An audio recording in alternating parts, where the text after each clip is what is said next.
So I want you to imagine, just for a second, stumbling upon a modern-day Rosetta Stone. Oh, wow. Yeah. But, instead of a slab of granodiorite that decodes forgotten Egyptian languages or whatever, this one actually decodes the human mind. That is a big I promise. know, right? But seriously, today's deep dive is an exploration of this densely packed, just profoundly intense series of handwritten notebooks. They are incredibly intense. Right. And when I say densely packed, I mean you open these pages and you are immediately thrown into this absolute whirlwind.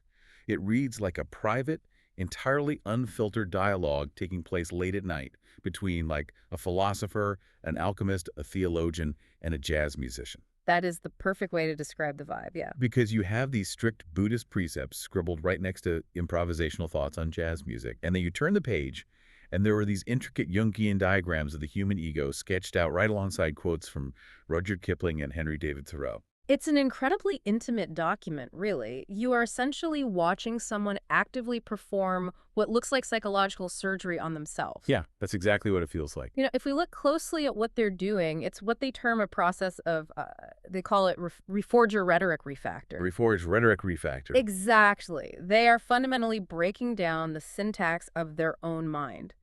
There's this phrase where they talk about wanting to syntax debug syllogistic, Wow. Okay. right? So they are taking the syllogisms, the underlying logical assumptions they use to navigate the world, and they are debugging them like computer code. Like they're literally hacking their own brain. Pretty much, they're trying to align the ethos, logos, and pathos of their own character, really dissecting their qualities and motives. Which is just wild to see on paper. Yeah. So the mission for our conversation today is to map out this author's internal lesson plan for Leving.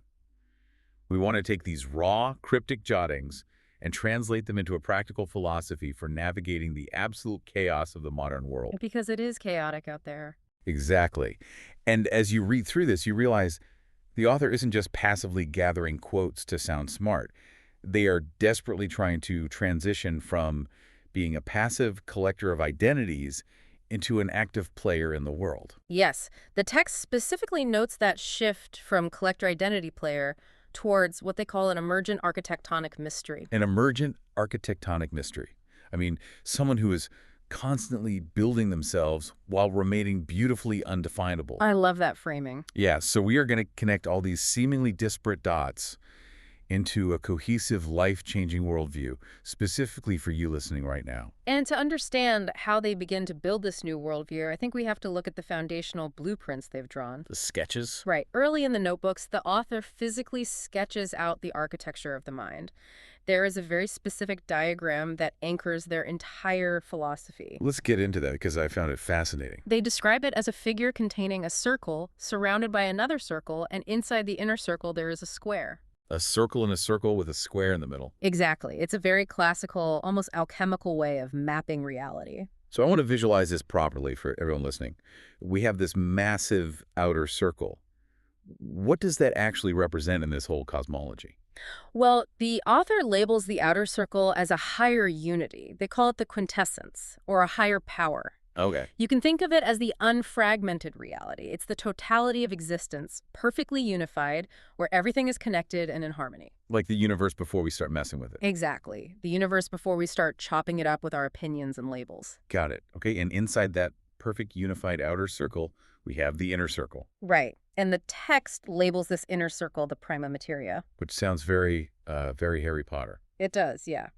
But in historical alchemy, prima materia was believed to be the original formless base material required to create the philosopher's stone. So it's like the raw ingredients. Yes, it is the absolute border of chaos. It is pure potential, the swirling, undefined raw material of the universe in the mind. It contains everything, but it has no distinct shape yet. Which brings us to the geometric shape sitting right in the middle of all this swirling chaos. The square. The square, yeah. Because this seems to be the main antagonist of the entire notebook. Oh, it is absolutely the defining struggle of the human condition in this text. The notes explicitly state that the square represents the ego. The ego. Right. And to understand the function of the ego here, You have to look at what a square physically does when you put it inside a circle. It creates corners. It creates corners, it creates rigid artificial boundaries. The ego's entire job is to take this pure, chaotic prima materia and separate it into four distinct elements. It organizes the chaos. But it creates discrimination. It takes the undivided wholeness of the universe and chops it up into separated, manageable pieces so that we can comprehend it. And the author links this rigid chopping function of the ego directly to the concept of anatta, right? Oh, right. Yes, and that synthesis is brilliant. Anatta is the core Buddhist concept of non-self. Non-self. Right. It's the idea that the permanent, independent self is a complete illusion. The author is taking this ancient Eastern philosophy and mapping it onto this Western alchemical diagram. It's a huge mashup of ideas. It is. By using the square, the ego, to divide the whole, our consciousness creates a constant flow of separation. And the crucial, devastating takeaway from the notebook is this specific line about how, because of the ego, elements are separate and hostile. Separate and hostile. That phrasing really stuck with It's me. very evocative. Because the ego has chopped up reality to understand it, and then we start perceiving those chopped up pieces as being fundamentally in conflict with each other. We forget they came from the same source. Exactly. I was trying to come up with an analogy for how this actually feels for you listening, and I kept thinking about a prism. A prism is a great way to think about it. Right, so think about the pure, unified white light of reality pouring in. That's the outer circle, the higher unity. Yeah. But the prism of the ego intercepts that pure light and forcefully fractures it into separated colors. Red, blue, green, yellow. And once it's fractured. Once it's fractured, we spend our entire lives identifying with just one tiny slice of the spectrum. We walk around saying, I am the red light. Right. And because we are red, we look at the blue light and we fight it. We view the green light as a literal threat. We completely forget that none of these colors actually exist in isolation. We are all actually just the exact same pure white light filtered through a mechanism that forces us to see differences. Exactly. And the tragic part is, the ego convinces you that defending your specific color is a matter of life and death. Yes, and the source material is very clear on the danger of this prism effect. The author actually redefines the concept of sin based on this geometry. Well, this part was wild. Yeah, they don't frame sin in the traditional dogmatic religious sense of, breaking a cosmic rule. Right, it's not about being bad. No, they frame it as a deep psychological error. The quote in the notebook is, "Sin is the inflated action of the ego taking form as false life." So sin isn't stealing an apple. No. Sin is operating under the delusion that your tiny square is the entire universe. It's taking form as false light. Exactly. When you identify entirely with the fractured light, you are inflating the ego. You are feeding the false life. And the text notes the immediate, inevitable consequence of this psychological error, right? Yes, they write alienation and remorse or punishment. But the punishment isn't coming from some angry deity in the clouds. No, the punishment is baked into the geometry itself. If you use your ego to cut yourself off from the outer circle of totality, alienation is the only logical outcome. You literally fence yourself in. You do. You will inherently feel alone, isolated, and fundamentally disconnected from the rest of humanity. I mean, think about the last time someone cut you off in traffic. Or the last time you were scrolling online and saw a political opinion that just made your blood boil. The square of your ego immediately labeled that person as a hostile element. You felt a surge of separation. You did. And the author is practically begging us to look at our own daily geometries. Like, where in your life are you building walls within the prima materia to protect your tiny, isolated square? Because the harder you defend the square, the more alienated you become. It's a trap. It is a total trap, but, the author doesn't just leave us in this state of alienated despair. Realizing the ego is a trap is only the diagnostic phase. Thank goodness, because that's pretty bleak. Right. The notebooks pivot quite radically into a rigorous, almost militant set of tools for dismantling those walls. Right, because if the ego is this chaotic, fracturing force, we need a methodology to actually tame it. And the author turns to a very classic framework, listing what they call the 5 rules for training, or the 5 precepts. Now, these are traditionally Buddhist, but what I find fascinating is that the author refuses to just copy and paste the dogma.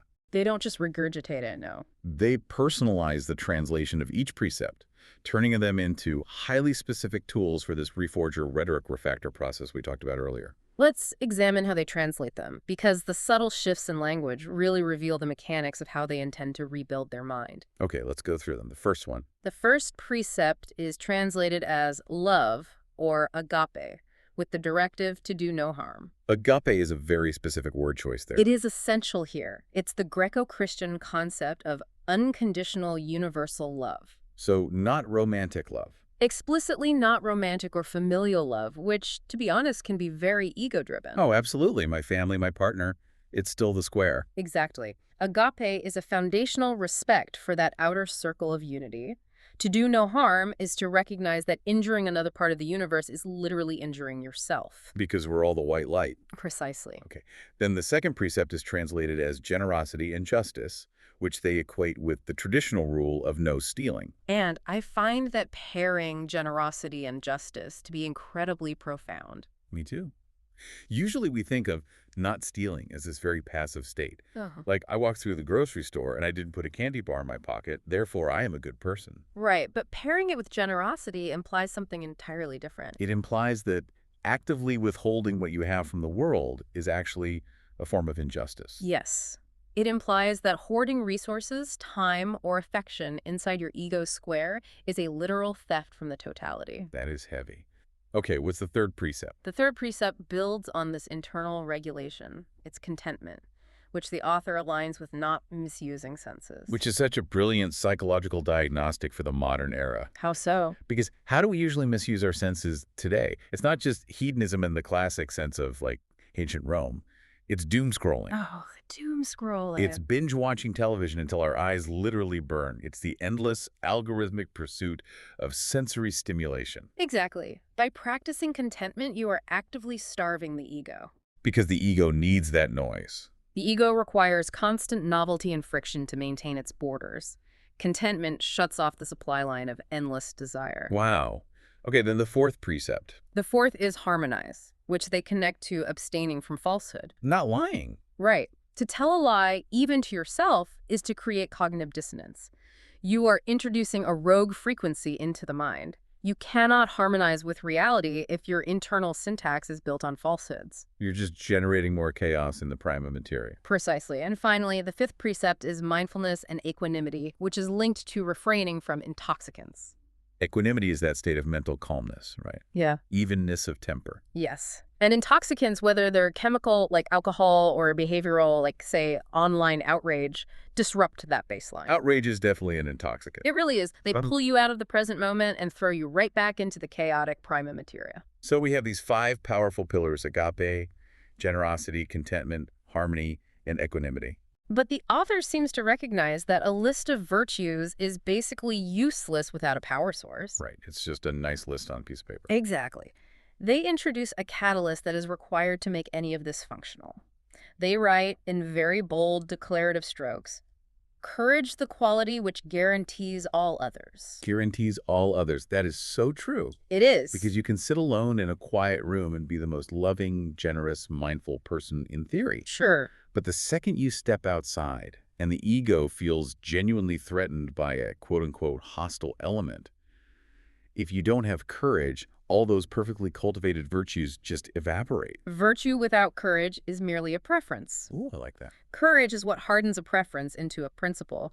And the notebooks dive really deep into the philosophy of action here. The author writes, "To know the right and not to do it is the worst cowardice." So morality, in the worldview of this text, is definitely not about passive obedience. No, it is not about simply retreating to a mountaintop and doing no harm. They describe true moral existence as being engaged, fluid, interdependent. They draw a really stark contrast to drive this home, too. There's this brutal line where the author states that dying by disease when one should protect ranks cowards out of men. That is an incredibly heavy, demanding standard. I mean, that is intense. Rank cowards out of men. It is intense, but it reveals how they are trying to construct what they call the virtuous Callipolis. Okay, Callipolis. You need to break that down for me because that's a big word. Callipolis is the utopian city described in Plato's Republic. Oh, okay. Plato. But Plato's city wasn't just an urban planning project. It was a macro-level metaphor for the human soul. Plato argued that a just city is structured the exact same way as a just mind. How so? In the Callipolis reason rules, the spirit provides the courage to enforce reason, and the base appetites are kept in check. Okay, I think. The author's trying to build this ideal city internally.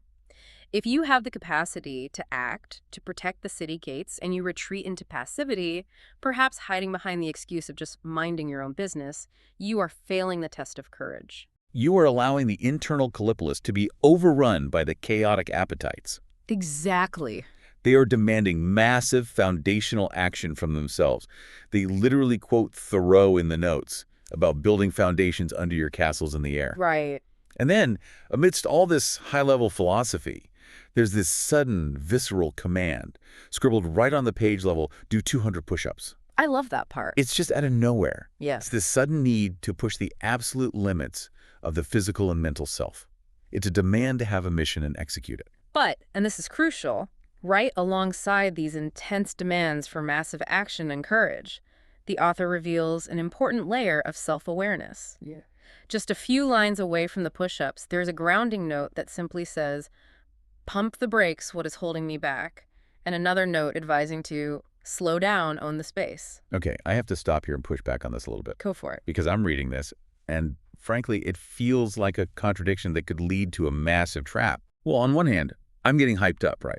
I need strict rules, I need profound courage, I need to vanquish cowardice, I need to do 200 push-ups, I need to be a literal warrior for virtue. Right. But then, in the next breath, I'm told to pump the brakes and own the space. Yeah, it sounds contradictory. If I'm listening to this right now, how am I supposed to balance this intense, almost aggressive drive for moral and physical perfection with the command to slow down? Isn't there a massive risk of spiritual narcissism here? Spiritual narcissism. Say more about that. Like my ego could easily hijack this whole system. I could walk around thinking, look at me, I'm the most courageous, disciplined, virtuous person in the room. I did my push-ups, Right. and suddenly I'm just building a shinier, much stronger square. You've just identified the ultimate moral hazard of literally any strict ethical system. Okay, so I'm not crazy. Not at all. The moment your pursuit of virtue becomes a badge for your ego to wear, you've lost the thread entirely. You've just painted the square gold. Exactly. You've turned spiritual growth into a competitive sport, which is the exact opposite of unity. And the author is hyper-aware of this tension. How do they navigate it? Because it seems like a tightrope. It is. How do you navigate the strict rules required to train the mind while maintaining the fluidity required to actually live in the real world without the ego taking over and turning you into a rigid tyrant? Right. And the author's answer to that tension is probably one of the most delightful pivots in the entire collection. To keep the Callipolis from turning into a dictatorship, we move into the aesthetics of existence. Aesthetics. Yes, the author introduces their ultimate metaphor for navigating life's rules. Jazz. Jazz. Yeah. It's such a left turn from ancient Greek cities. But jazz is the perfect mechanical metaphor for this exact problem, because what is the fundamental nature of jazz? Improvisation. It is the absolute mastery of musical rules combined with the real-time surrender of those same rules. Oh, wow. The author writes this beautiful poetic sequence to explain it. They write, jazz is smooth and cool. Jazz is raw and fire. Jazz flows like water. Jazz is magic, a give and take. Jazz is adaptation. Adaptation. I think that is the key word for this entire section. Definitely. Because you can memorize the 5 precepts, you can practice your courage, you can do your 200 push-ups every morning. Sure. But reality does not come at you in a structured, predictable lesson plan. Yeah, Reality is raw and fire. it really is. It's a chaotic traffic jam when you're late for an interview. Yeah. It's a sudden illness.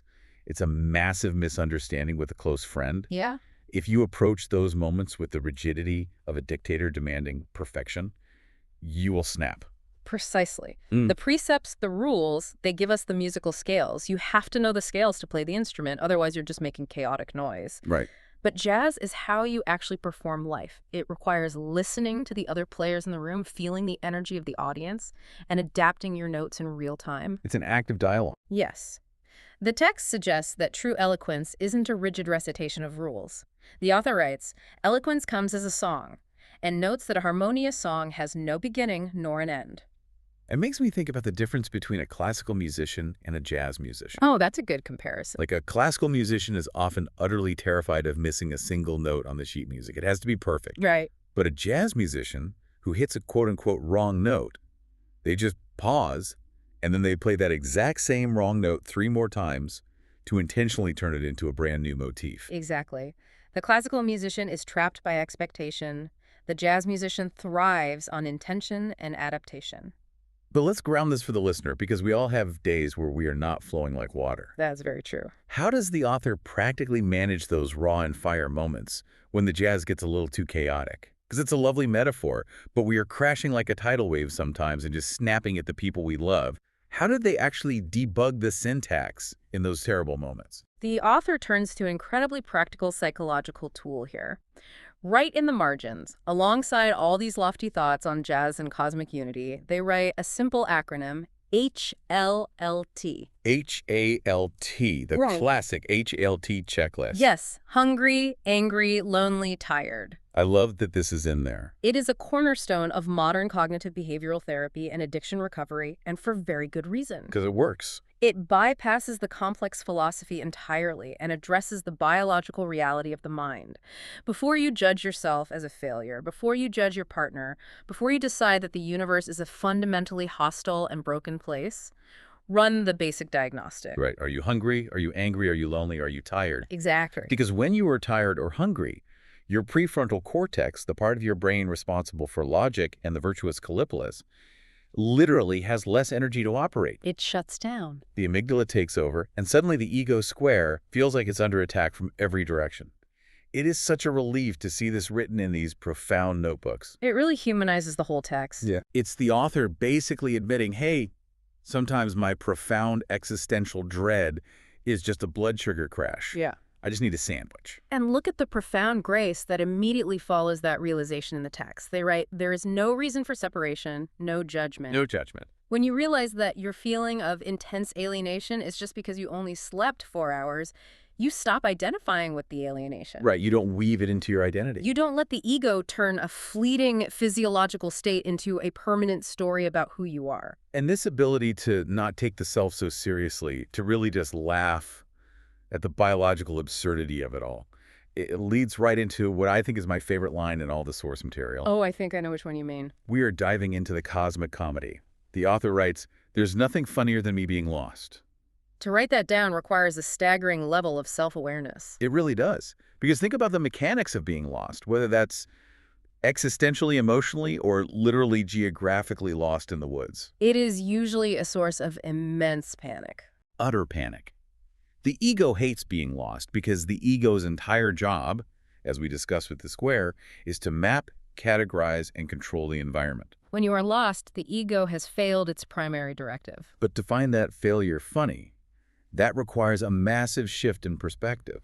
When I'm lost, my first instinct is absolute frustration, not humor.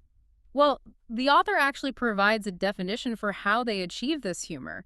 They write, comedy is the suspension of norms while viewing the norm. That's a really analytical way to look at a joke. It's a brilliant sociological and psychological definition, though. When you are lost, your normal rules of navigation, your standard syllogisms, they have been suspended. Right. If you can manage to step back from the panic, if you can step outside the square and view yourself from the outer circle, you see this tiny, frantic creature desperately trying to control a universe it fundamentally doesn't understand. And when viewed from that altitude. It is objectively funny. It is the comedy of the human condition. And to survive this, the author turns to a really unexpected archetype to help manage this comedy. They specifically bring in Kokopelli, Yes. the Native American flute player. The trickster figure. I was so confused by this. How does a trickster help with existential dread? The trickster is an essential psychological archetype in almost every culture. You have Loki, Anansi, Kokopelli. Right. The notes mention the trickster's role in playing and teasing. The trickster emerges when the rules of the king, or, the rigid structures of the Callipolis we talked about, have become too suffocating. When the square is too tight. Exactly. The trickster plays a joke, breaks the tension, and reminds everyone that the structures we build to understand the world are ultimately temporary and arbitrary. They're just made up. Playing and teasing help us survive the tragedy of existence because they break the ego's absolute authority. This perfectly connects to another note where the author says we need to meta-communicate the message, this is play. Yes. I was thinking about the biology of how animals actually do this. Have you ever watched two big dogs playing in a park? Sure. All the time. It looks vicious at first glance. Teeth are bared, they are growling, they're literally biting each other's necks. If a human did that, it would be attempted murder. It would be terrifying. But before the dogs start, they execute a very specific universal move, the play bow. Oh, right. Front paws down, butt in the air. It's a physical metacommunication. Exactly. It completely alters the context of the violence. The play bow chemically signals to the other dog's brain, I am about to bite your neck, but the context of this bite is a game. Don't panic. Right. Do not spike your cortisol. Do not enter fight or flight mode. Do not take this as a threat to your life. That's fascinating. What the author is suggesting is that humans need to approach life's struggles with that exact same, this is play metacommunication. I see. If you can frame the terrifying struggle to build a career, or the agonizing frustration of a difficult relationship, or even the sheer terror of being lost, within the meta context of this is a cosmic game, then even failure becomes a comedic dance. It lowers your psychological cortisol. Exactly. The failure stops being an existential threat. That analogy perfectly captures the mechanics of what the author's trying to achieve. If you don't offer that psychological play bow to the universe, every single inconvenience feels like a mortal wound. Every dissonant wrong note in your jazz performance feels like the end of your entire career. But if you metacommunicate play, you create space for resilience and grace. But, and this is where the notebooks take a significantly darker, much more intense turn. They do get dark here. It's not all just playful jazz and trickster energy. Yeah, Because we are human, we forget to play bow. we do. Sometimes we get completely seduced by the illusion of the game. We start taking our chopped up reality very, very seriously. And that brings us to the psychological warnings in these pages. Yes, there's a section focused entirely on the concept of the mirror and the shadow of transgression. The narcissist trap. The author writes, the mirror is for reverence to show desire or eros. Okay, unpack that. Well, they unpack the tragedy of the narcissist myth. In popular culture, we often think of narcissism simply as vanity, someone who just loves themselves too much. Like taking too many selfies. Right. But the notes offer a much deeper, more tragic, and frankly more accurate view. They write, to fall in love with a reflected image. One does not possess oneself, the love or yearn for what we lack. One does not possess oneself. Mm. That line is honestly haunting. It is. You look in the mirror, and you aren't seeing you. You're seeing an image of what you desperately wish you were. It is the ultimate diagnosis of the modern condition. Think about the listener's reality right now. Yeah, if we apply this, think about the landscape of social media or corporate networking or modern identity branding. LinkedIn, Instagram. All of it. We construct these perfectly curated mirrors. Our profiles, our polished resumes, our witty public personas. Right. We build these avatars and put them out into the world, and then we make the fatal error. We fall in love with that reflected image. We yearn for the image because we feel fundamentally hollow and chaotic inside the prima materia. Exactly. We are yearning for an idealized, frozen version of ourselves rather than actually doing the hard work of inhabiting our true, messy, organic being. We fall in love with the perfectly drawn square, completely forgetting the outer circle. We spend all our energy defending the digital avatar while the actual human behind the screen just starves for real connection. Precisely. And because the avatar, the reflection is a static image, it cannot evolve. It cannot play jazz. It can't adapt. It cannot adapt to the raw and fire of life. It is rigid, and anything rigid in a fluid universe is eventually going to break under pressure. Which brings us to the author's fascinating and admittedly controversial ideas around the necessity of the dark. The necessity of breaking the rules. Right. Because we talked extensively about the 5 precepts earlier, the strict rules of virtue, the Callipolis, the 200 push-ups. We did. But the author understands human nature deeply enough to know that we cannot exist purely in the blinding light of perfect virtue. They explore what they call the carnival inversion of binary oppositions. The carnival. Yeah, they list the shadows that exist in every society. The notes say travesty, heresy, transgression, drug, mask, impersonation, transvestism, carnival, masquerade. The concept of the carnival is absolutely vital here. Explain the history of that. Well, throughout history, almost all societies have understood the psychological need for the carnival. It is a designated time and space where the rigid binaries of society, peasant and king, masculine and feminine, sacred and profane, are completely inverted. Everything gets flipped upside down. The fool is given the crown for a day, people No. wear masks and engage in behavior that is normally strictly taboo. Like Mardi Gras. Exactly like Mardi Gras. It acts as a societal release valve. Without the carnival, the strictness of the society becomes totalitarian, brittle, and eventually it violently shatters. The author is applying this societal mechanism to the individual mind. And the author makes a specific claim here that I really need us to wrestle with because it genuinely stopped me in my tracks. Let's hear it. They write, without a feeling of transgression, love is trivial. Can there be grace without sin? Without a feeling of transgression, love is trivial. That is a massive, incredibly complex philosophical statement. Wait, I need to push back on this hard. Go ahead. Is the author genuinely suggesting that we have to break the rules to understand love? Is this just a philosophical hall pass to do terrible things? It sounds like it, doesn't it? It really does. How does this possibly square with everything we talked about earlier? We went over the 5 precepts. We talked about how failing to do the right thing, failing to protect the city is the worst cowardice. How can you demand strict, courageous boundaries, but then turn around and argue that you actually need transgression and sin? Are they just justifying their own bad behavior? It absolutely sounds like a massive moral hazard if you look at it through a binary legalistic lens. Which is how most of us look at morality. True. If you are trapped in an X-ray machine mindset of broken versus not broken, it looks like a complete contradiction. Right. But the author is thinking dialectically here. They aren't justifying premeditated cruelty or intentional harm. They are exploring the relationship between the certitude of God's judgment, the absolute strictness of the law, and the concept of grace. Okay, explain the mechanism of that dialectic. How does sin actually create grace? Think about the perfectly virtuous person. Imagine someone who has constructed an immaculate Callipolis. They have never broken a precept, never failed, never transgressed. Okay, perfect person. Their love, in a sense, is untested. It is theoretical. Yeah. It is the love of a pristine, flawless image in the mirror. They love themselves because they are perfect. Right. But what happens when that person inevitably fails? Because human biology and the chaotic universe guarantee that everyone fails eventually. The ego, striving for absolute perfection, inevitably cracks under the weight of reality. The rigid avatar shatters.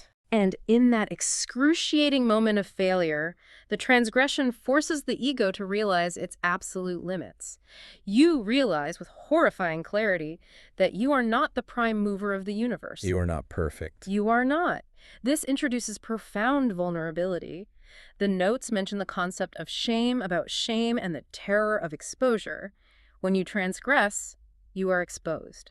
The mask drops. And why is that exposure necessary for love? Because you cannot experience grace if you believe you have earned everything through your own perfect virtue. Whoa. Oh, wow. Grace, by its very definition, is unmerited favor.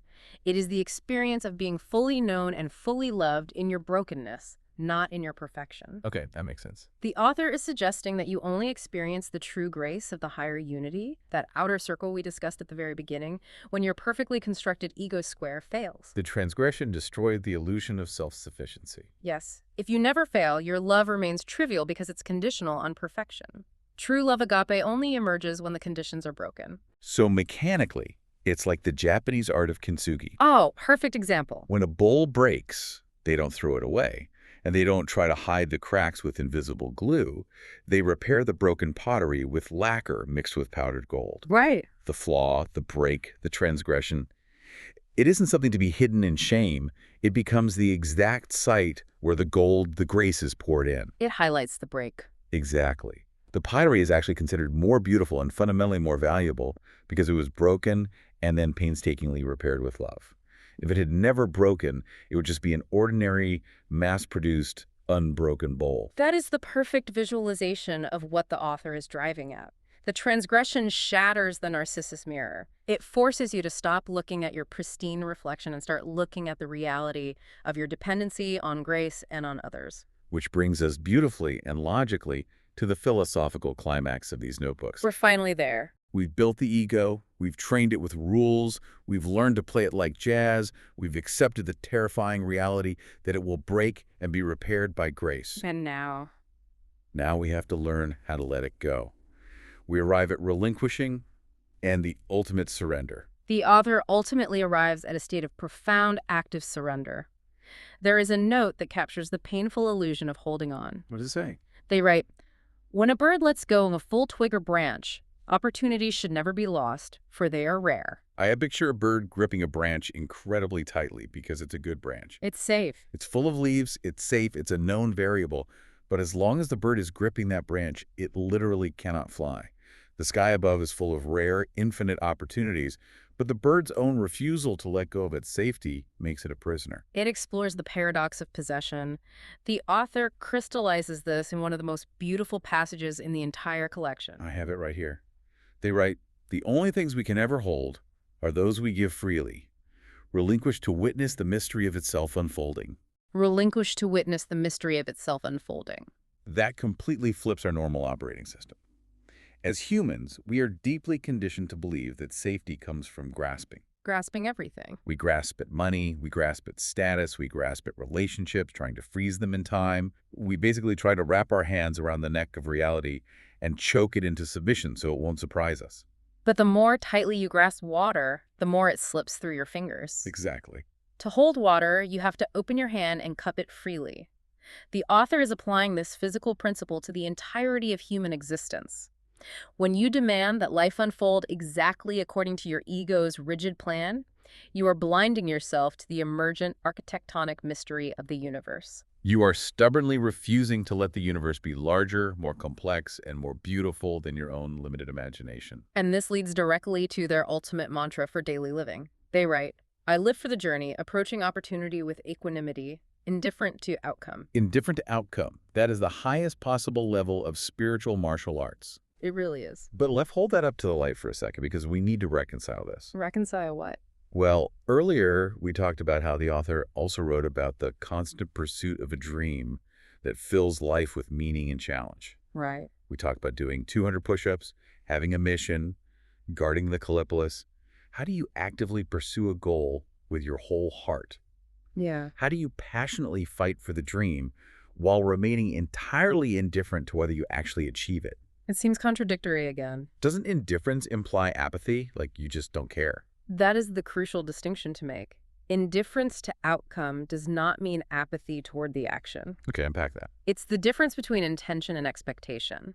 Intention is aiming the bow and pulling the string with all your strength and focus. Right. Expectation is screaming at the wind when the arrow misses the bullseye. The author is suggesting that you put 100% of your effort, your virtue, and your courage into the action, into the journey. You play the jazz as beautifully and fiercely as you possibly can. Exactly. But you release the demand on how the audience reacts to it. You release the demand on whether the song makes you famous or rich. If your internal peace of mind requires a specific external outcome, you are right back in the trap of the ego. You are a hostage to a future you cannot control. You are. I want to make sure the listener really feels the weight of this because it can sound like spiritual bypassing if we aren't careful. You can, yeah. It's not about not caring. It's about shifting the core of your identity. There's a note we haven't touched on yet that perfectly illustrates this. Which one? They write, "I am the Leviathan, seen through the skin of a balloon." Ah, yes. If your identity is the Leviathan, this massive, powerful sea monster trying to violently control the ocean of reality, you are going to be in constant agony when the balloon inevitably pops or when the ocean refuses to obey you. The Leviathan is exhausting to maintain. It is. Yeah. But what if you stop identifying as the Leviathan and start identifying as the water itself? The water doesn't fight the rock in the stream. It just flows around it. It adapts. It is entirely indifferent to the obstacle, yet it persistently, powerfully moves forward. The author talks about how the intermission happens in the moment. When you stop demanding a specific future outcome, you find the intermission, the profound peace right now, in the present tense. You are no longer exhausted by the impossible effort of holding the universe together with your bare hands. You transition from being the collector of identities, the person trying to hoard perfectly curated avatars, into the player. You step out of the role of the frantic director trying to control the script, and you become the active witness to the mystery unfolding. You still act, you still love fiercely, you still strive for justice, but the desperate, grasping anxiety is completely gone. You have successfully reforged the rhetoric of your soul. Which brings us to the grand synthesis of this incredible deep dive. We have covered an immense amount of psychological and philosophical ground today. We really have. For you listening, think about the rigorous journey we just took through these private notebooks. We started in the murky, chaotic prima materia of the mind. We saw exactly how the ego, the square, fractures our reality like a prism, creating the dangerous illusion that we are separate and surrounded by hostile elements. We learn the rules of the road to combat that alienation. The strict, demanding precepts of unconditional love, generosity, and most importantly, the fierce, uncompromising courage required to actually implement them. We saw the blueprint for building the virtuous Callipolis within our own minds. But we also learned the danger of rigidity. We realized that we can't play those rules like a pre-programmed robot. We have to play them like jazz. We have to adapt to the raw and fire of life. We have to run the HLT diagnostic when we feel overwhelmed, remember the cosmic comedy of being lost, and physically offer the universe a playbow when things get unimaginably tough. We accepted the dark, terrifying truth of the mirror, that our perfectly curated reflections are actually traps. We acknowledge that we will inevitably transgress, our egos will shatter, and our balloons will pop. Yeah. But we discovered the Kintsugi principle. That this exact failure, this vulnerability, is the required entry fee for experiencing true, non-trivial grace. And finally, we learned that letting go of the branch, letting go of our desperate white-knuckled grip on specific outcomes is the only way to actually hold on to our lives. We relinquish control to witness the mystery. It is a profoundly complete, fiercely honest philosophical system derived from the scattered, late-night thoughts of a deeply seeking mind. It truly is. But before we wrap up this deep dive, I want to leave you with one final, slightly haunting quote. Okay.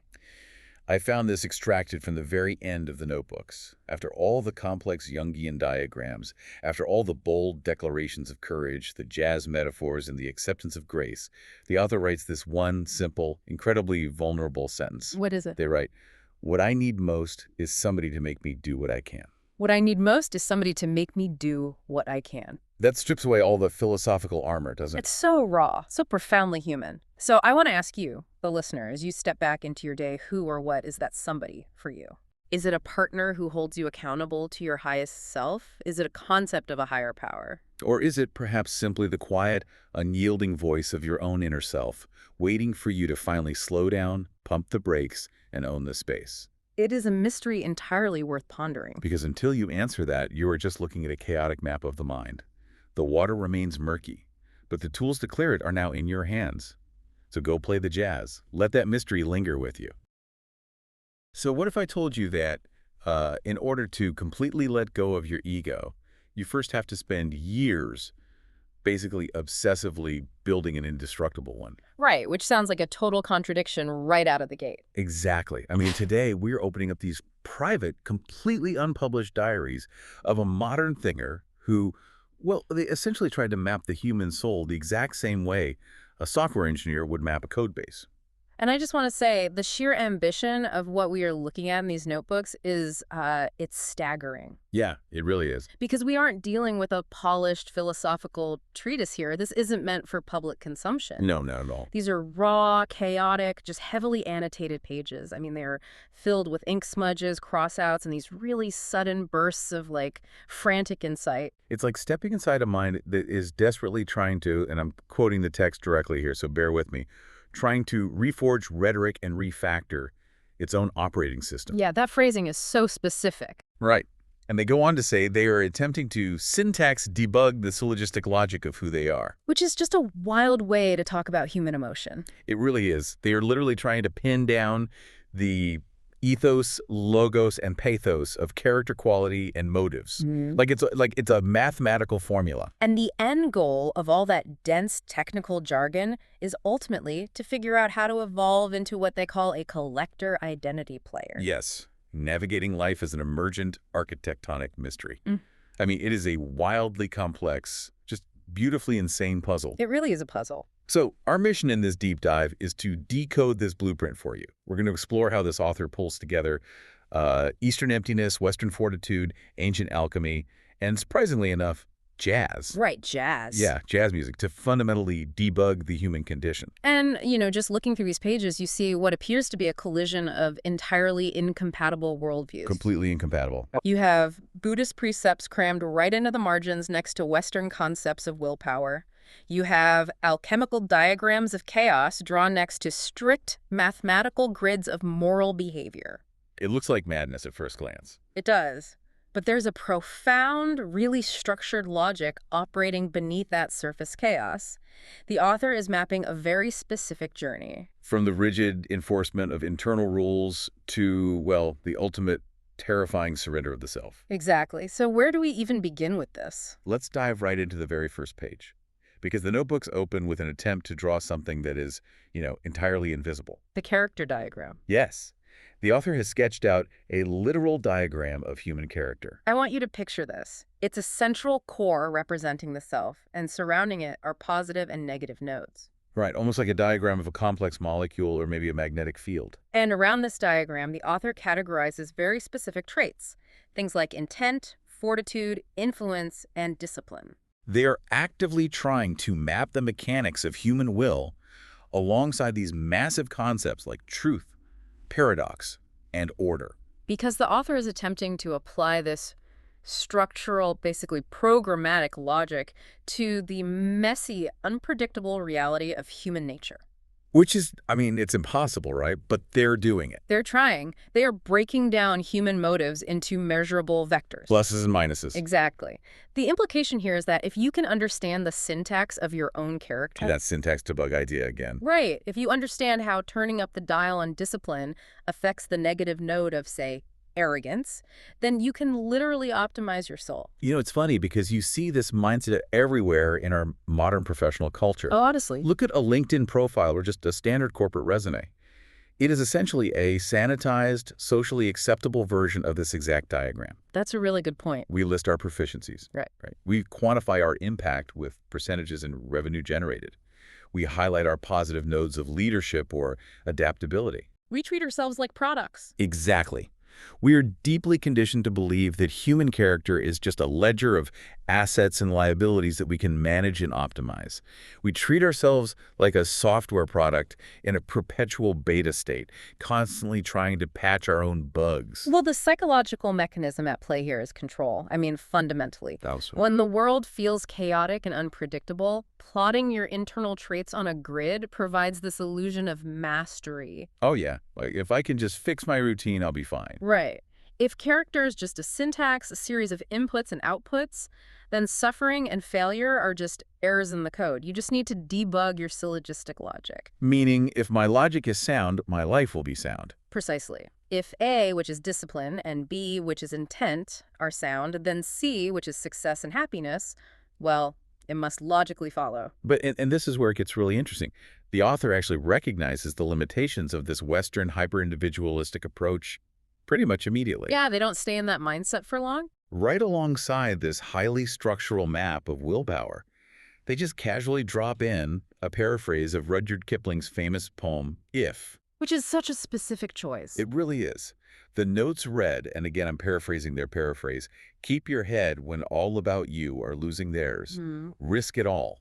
Hold on to virtue. Well, Kipling's If is basically the ultimate Victorian anthem of rugged individualism. An ultimate stiff upper lip. Exactly. It's an instruction manual for imposing your will upon a chaotic world. It completely champions the formation of a dense, impenetrable ego. You weather the storm through sheer white-knuckled fortitude. But then on the very same page, literally just inches below this celebration of the impenetrable ego, the author introduces the concept of anatta. And that is the massive friction point.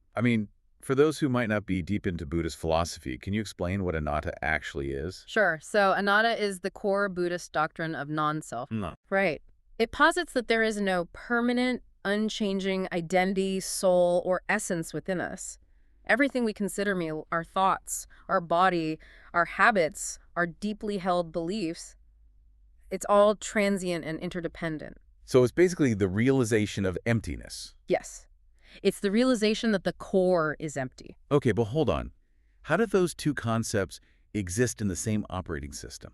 They really shouldn't, theoretically. Right. You have Kipling screaming at you to build your character, impose your will, and be the master of your fate. And then you have the Buddha whispering that there is no you to begin with. that the true nature of the self is completely fluid. It's a complete paradox. Are we supposed to chart our fortitude on a grid, or are we supposed to realize the grid doesn't even exist? Well, that paradox is the exact friction point the author is wrestling with here. The tension between Eastern emptiness and Western fortitude, it isn't a flaw in the notes. It's not a contradiction. No, it's a sequence. Oh, a sequence. Okay, walk me through that. Charting the grid, developing the discipline, building that dense ego that is the foundational work. You cannot realize the emptiness of the self if you haven't first done the grueling work of building a self that actually functions properly in the world. Oh, wow. So you have to be somebody before you can be nobody. Yes, that captures the sequence perfectly. The psychological danger of discovering anatta too early in life is that it can easily curdle into nihilism. Like a spiritual bypassing. Exactly. If a person hasn't developed the fortitude to handle the demands of life, the idea of non-self just becomes a really convenient excuse to avoid responsibility. I didn't pay my rent because, well, I don't really exist. Right. They aren't spiritually detached. They're just avoiding the hard work of living. So you need the ego first. The author realizes that you need the immense willpower Kipling talks about to maintain your center in a chaotic world. But, and here's the pivot, if you cling to that willpower too tightly, it becomes a rigid prison. You just become a dictator of your own brain. You become an authoritarian over your own mind, exactly. So the anatta acts as the necessary release valve. It allows you to possess immense discipline while simultaneously recognizing that this self you are disciplining is just a temporary construct. It's like, okay, think of it like building a highly sophisticated, high-performance race car. Okay, I like this analogy. You need the engineering, right? The syntax, the tight bolts, the precise measurements to keep the car from just flying apart at 200 miles an hour. The discipline and the rules. Yes, the grid. But you also have to realize that you are the driver, not the car itself. Yeah. At any point, you can step out of the vehicle. That's perfect. But to drive that car effectively, you need absolute clarity on the rules of the road. Right, you can't just wing it at 200 miles an hour. You cannot just improvise your way through traffic at those speeds. You need guardrails. And the author's notes recognize this necessity. Right. Because they pivot from this abstract geometry of character directly into a hyper-specific code of conduct. Yes, they titled this section 8, The 5 Rules for Training the 5 Precepts Bodhi Beginnings. And what's brilliant here is that the author takes the traditional 5 precepts of Buddhism, which, normally, are fundamentally guidelines for ethical living to prevent suffering. Right, the basic rules for monks and lay people. Right. But they map them directly onto universal classical virtues. The synthesis here is just elegant and, honestly, incredibly demanding. Let's actually walk the listener through the translation they've built. Okay, let's do it. Rule number 1, do no harm. The author equates this to agape, the Greek concept of unconditional, selfless love. See, this completely reframes a passive restriction into an active pursuit. Because usually do no harm just means, like, don't hit anybody. Exactly. It usually means simply refraining from violence or malice. Keep your hands to yourself. But by equating it to agape, the author demands that the mechanism of doing no harm requires actively extending unconditional love to others. You aren't just sitting there neutrally. You are actively generating goodwill. Right. Now, what about rule number 2? Rule number 2 is no stealing. And the author maps this to justice and generosity. Again, we see the passive role turned into a highly active state of being. Because we live in a society built largely on zero-sum games, right? The unspoken rule is often that for me to win, someone else has to lose. For me to get the promotion, you have to not get it. Exactly. So the author is suggesting that true character requires opting out of that zero-sum mentality entirely.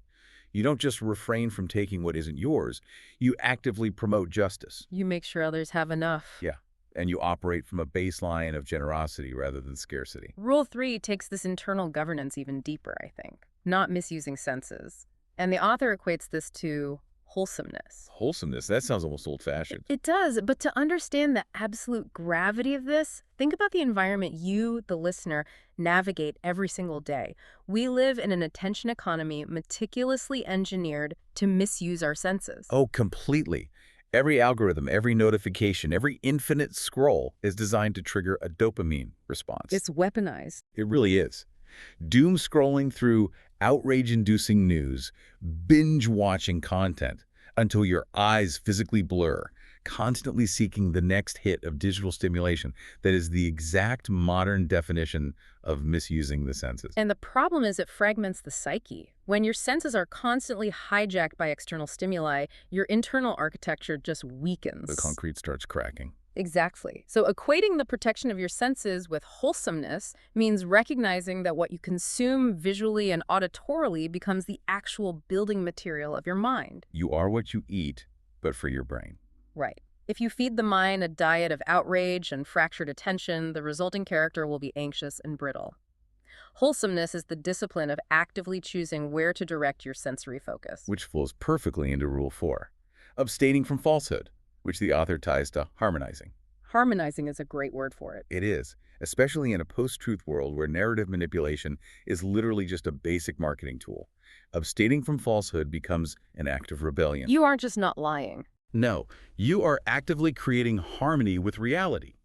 You are aligning your internal truth with your external speech, which is so rare now. And then the final precept, Rule 5, brings the entire structure together, refraining from intoxicants, which is tied to mindfulness and equanimity.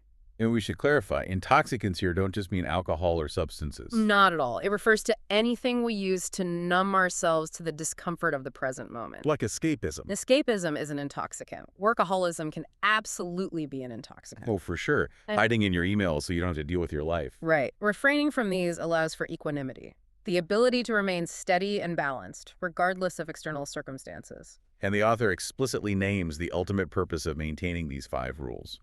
They write about striving toward a virtuous Kallipolis. Kallipolis. Right, which is Plato's term from the Republic, translating to the beautiful city or the ideal city. And Plato used the construction of this utopian city as a macro-level metaphor for the micro-level structure of the human soul. So the author is essentially trying to build a utopian city inside their own mind. Yes.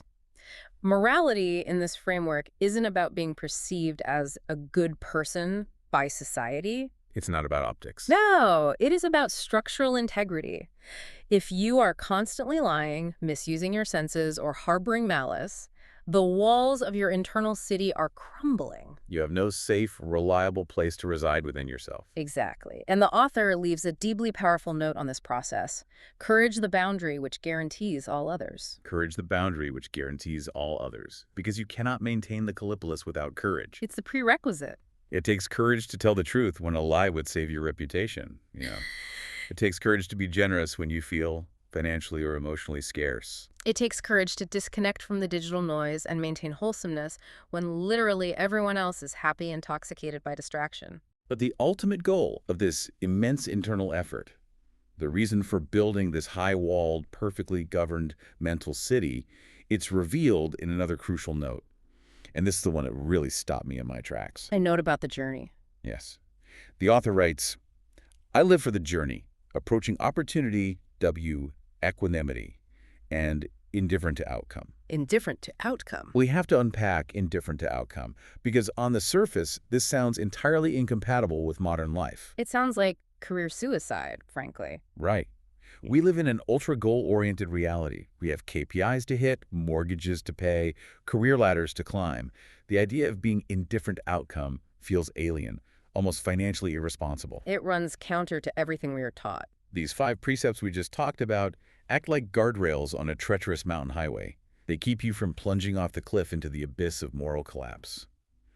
But if I'm driving my career or my life on that mountain highway, I care deeply if I reach my destination. You want to get to the cabin. I want to get to the cabin. Doesn't indifference to outcome simply kill ambition? If you don't care about the result, what is the motivation to act at all?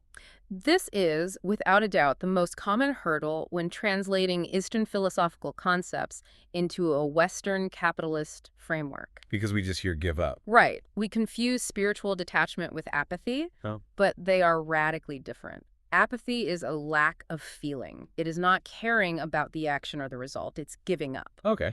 Spiritual detachment, on the other hand, is caring intensely, almost obsessively, about the quality of the action while recognizing you have absolutely zero control over the result. Oh, so the focus just shifts. The Bhagavad Gita addresses this exact dynamic. The text tells the warrior Arjuna that he has a right to his labor, but no right to the fruits of his labor. You do the work, but you don't get to demand the reward. Let's ground this in the listener's reality. Imagine you are pitching a massive project at work, one that could define your career for the next 5 years. High stakes. Very high stakes.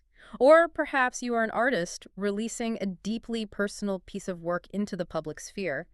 If your entire sense of self-worth, the foundation of your internal Callipolis, is tied to whether the client says yes or whether the art goes viral. Then you are in a state of extreme psychological vulnerability. Exactly. Your emotional equilibrium is entirely dictated by external forces. The mood of the client, the whim of the algorithm, the unreadable currents of public opinion. And the irony is that this desperation for the outcome often corrupts the right action itself. It absolutely does. If I am terrified of losing the pitch, I might start cutting corners. I might pander to the client rather than presenting the best solution. I might compromise my internal wholesomeness or truth just to secure the win. The desperation makes you break the 5 precepts. Exactly. So being indifferent to outcome actually liberates you to pour 100% of your energy, courage, and excellence into the action itself. You execute the pitch perfectly because the action itself is the reward. The action is the maintenance of your inner city. Yes. You approach the opportunity with equanimity because you know that whether the world applauds you, ignores you, or rejects you, your internal architecture remains completely untouched. So the ambition doesn't die. It is relocated. You move your ambition from the external result to the internal standard of execution. You become ambitious about your own character rather than your external success. That's a great way to summarize it. But let's be entirely honest for a second. Holding this perfectly governed, perfectly moral, detached Callipolis is exhausting. It is functionally impossible to do perfectly all the time. Right. Nobody can live inside a flawless utopian city forever without feeling claustrophobic. Eventually, the pristine walls crack. We inevitably mess up. The ego flares. The rules are broken. And the author understands this inevitability, which is where the notebooks take a sudden, dark, and really fascinating turn away from the clean geometry of the 5 precepts and into the messy, volatile world of alchemical transformation. Yeah, the pages physically shift here. We go from lists of virtues to these really intricate, confusing alchemical diagrams. They look almost medieval. They do. We see an outer circle representing higher unity and quintessence. Inside that is an inner circle labeled original chaotic chaos, or prima materia. And bisecting this whole thing is a square representing the separation into 4 elements. So to understand what the author is doing here, we have to look at alchemy not as the medieval pseudoscience of turning literal lead into gold, but as a profound psychological framework. Which was Jung's thing, right? Yes, this was Carl Jung's great insight. Jung recognized that alchemical texts were essentially the first psychological maps of the unconscious mind. So what is the prima materia then? The original chaotic chaos? The prima materia is the raw, unformed sludge of the human psyche. It contains absolutely everything. Our repressed desires, our dark impulses, our socially unacceptable thoughts, but also our highest aspirations and our deepest fears. It's the exact opposite of the clean, positive, negative grid we saw in the first notebook pages. It is the mess the grid is trying to organize. To reach the outer circle, the higher unity or individuation, you cannot just ignore the dark sludge. You can't just pretend it's not there. Right. You cannot pave over the prima materia with the clean cobblestones of the Callipolis. The psychological mechanism of alchemy requires you to actively work with the chaos. How do you do that? Well, the first stage of alchemical transformation is often separation. You have to break down the existing structure, identify the conflicting elements within your own unconscious, understand their opposing natures, and only then can you synthesize them into a higher unity. And we actually see the author doing this in real time in the notes. They begin cataloging these opposing elements relentlessly. The lists are massive. Massive lists of binary oppositions. Masculine versus feminine, virtuous versus viceful, birth versus death, union versus separation. They are mapping the fault lines in their own perfectly constructed city. Because they realize that a perfectly rigid Callipolis where no rules are ever broken is essentially a dead city. It's sterile. Exactly. Psychological and spiritual life requires the friction of chaos. Which drives the author to explore the darker, more subversive elements of identity. The notes become completely obsessed with inversion. We start seeing phrases like parody, form of text to expose. And lists detailing drag, mask impersonation, and transvestism, carnival, masquerade. The concept of the mask is wildly counterintuitive here. It really is. Yeah. Because our default assumption is that a mask is something used to hide the truth. Right, a deception. Yeah, we think of people wearing masks in corporate environments to conceal their true feelings, just smiling and nodding in a meeting. But think about the psychological freedom of anonymity. Like the internet. Exactly, the internet. An internet avatar is a modern mask. And as we all know, people are often terrifyingly more truthful, more raw, and more emotionally unrestrained when they are operating behind an anonymous handle than they are under their real names. The author is tapping into a very old mechanism of psychological release. In medieval Europe, the carnival was a sanctioned temporal period where all societal rules, hierarchies, and moral codes were deliberately inverted. Up became down. Exactly. The peasants mocked the nobility, the sacred texts were parodied, and people wore masks to engage in taboo behaviors. It sounds like the purge, but for psychology. Kind of. The carnival wasn't just a party, it was a societal pressure valve. It allowed the repressed prima materia of the culture to surface and be expressed safely. So the parody and the impersonation the author is writing about aren't just entertainment. No, they are investigative tools. They subvert our rigid norms. So when the author writes parody form of text to expose, they are saying that by mocking our own rigid identities, by trying on different masks, we actually expose the deeper, more fluid truths about who we really are beneath our social conditioning. We realize the Callipolis is just one architecture, not the only architecture. The mask allows the repressed chaos to breathe. And then the author pushes this concept of necessary transgression into incredibly deep theological waters. This is where it gets really intense. They leave a heavy provocative note. They write, "Sin is the inflated action of the ego." And they follow this immediately with a vital question. Can there be grace-white sin? Can there be grace without sin? That is the philosophical crux of this entire deep dive. It's a huge question. The author defines sin not necessarily as breaking a religious commandment, but as the inflated action of the ego. It's what happens when that Western fortitude, that Kipling-esque discipline, becomes tyrannical. Exactly. The ego inflates, it oversteps, it causes harm. But then the author questions if grace, the highest form of spiritual healing and unity, is even accessible without that transgression. It is a dangerous, razor-thin edge to walk. The author is suggesting that if you perfectly follow the 5 precepts your entire life, if you never step out of line, never inflate your ego, and never cause friction, Then you might be virtuous in a highly sterile theoretical sense, but you remain completely untested. you are a tourist in your own Callipolis. That's a brilliant way to put it. You haven't actually stress tested the walls. It's like a controlled burn in a forest, right? Yeah. If you suppress every single small fire for decades, the dead underbrush accumulates. Eventually, a lightning strike will cause a catastrophic wildfire that destroys the entire ecosystem. You have to intentionally set fire to the underbrush. You have to allow the ego to fail, allow the transgression to occur so that the system can regenerate. When the ego inflates and inevitably crashes, when you transgress your own moral boundaries, the prima materia erupts. The sludge comes at the surface. Right, the subsequent guilt, the humbling realization of your own hypocrisy, the raw vulnerability of failure, that is the only space where grace can actually enter. The crack is where the light gets in. Grace is the alchemical higher unity integrating the mistake. It is the healing of the burn. Now, obviously, the goal isn't to purposely act maliciously just to get a hit of grace. No, you don't go out and hurt people just to feel bad about it. Right. You don't burn down your house just to practice rebuilding it. The goal is to accept that the tension of opposites, the virtuous and the viceful, the rigid rule and the chaotic transgression, is the very engine of human growth. You cannot have the unity without the separation. And the author realizes that life isn't a math equation to be balanced on a plus-minus grid. It is a tension to be played. And this realization leads to the final, and I think most beautiful metaphor of the notebooks. The music. The author turns to music, specifically jazz. The notes shift in tone entirely here. The author writes, "Jazz is smooth and cool. Jazz is rage and fire. Jazz flows like water. Jazz is magic, a give and take." It holds all those binary oppositions simultaneously. It is smooth and it is rage. It is fire and it is water. And then there is this incredibly poignant line, "Eloquence comes as a song. Harmonious song has no beginning nor an end." So how does jazz actually connect to this whole architecture of the soul? Well, jazz is the perfect alchemical synthesis of the entire journey mapped in these notebooks. Think about what it takes to actually play jazz. You have to be incredibly skilled. You cannot simply pick up a saxophone and start blowing random notes. That is just noise. It's just chaos. To play jazz, you require an absolute grueling mastery of musical theory. You have to know the rules. You have to internalize your scales, your chord progressions, and your timing. You have to build the discipline. That mastery of theory is the Callipolis.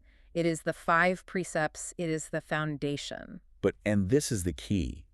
To create the magic, to hit that state of flow, you have to completely abandon your conscious grip on the rules. You can't be actively thinking about a diminished 7th chord while you are playing the solo. Right. If you are doing the math in your head, the audience hears the math, not the music. Exactly. You have to invite the chaos, step out over the void, and improvise. The author anchors this realization with a quote from Henry David Thoreau. They write, "If you have built castles in the air, your work need not be lost. That is where they should be. Now put foundations under them." Which is such a profound way to look at this whole project. And honestly, the journey we've tracked in these notes represents a massive, sweeping paradox. So. Well, we've watched the author spend hundreds of pages obsessively diagramming the syntax of character, listing virtues, drawing Plato's utopian city, and mapping the alchemical sludge of the unconscious. It's a lot of work. All of this intense, gripping intellectual labor, only to arrive at a final conclusion that essentially says, just let go and sing. Right. Did the author waste years of their life writing all this down? If the ultimate answer is to surrender, why do the grueling math of building the Callipolis in the first place? The Thoreau quote provides the exact mechanism to answer that. Put foundations under them. You cannot let go of a self you haven't built. Right, you can't abandon a building you never constructed. Exactly. If you try to surrender to the flow without having done the rigorous work of building your character, you aren't playing jazz, you're just making noise. You're just a chaotic mess reacting to stimuli. Surrender without discipline isn't enlightenment, it's regression. The discipline builds the vessel. The surrender fills it. There is a margin note here defining the Buddhist concept of nirvana that clarifies this perfectly.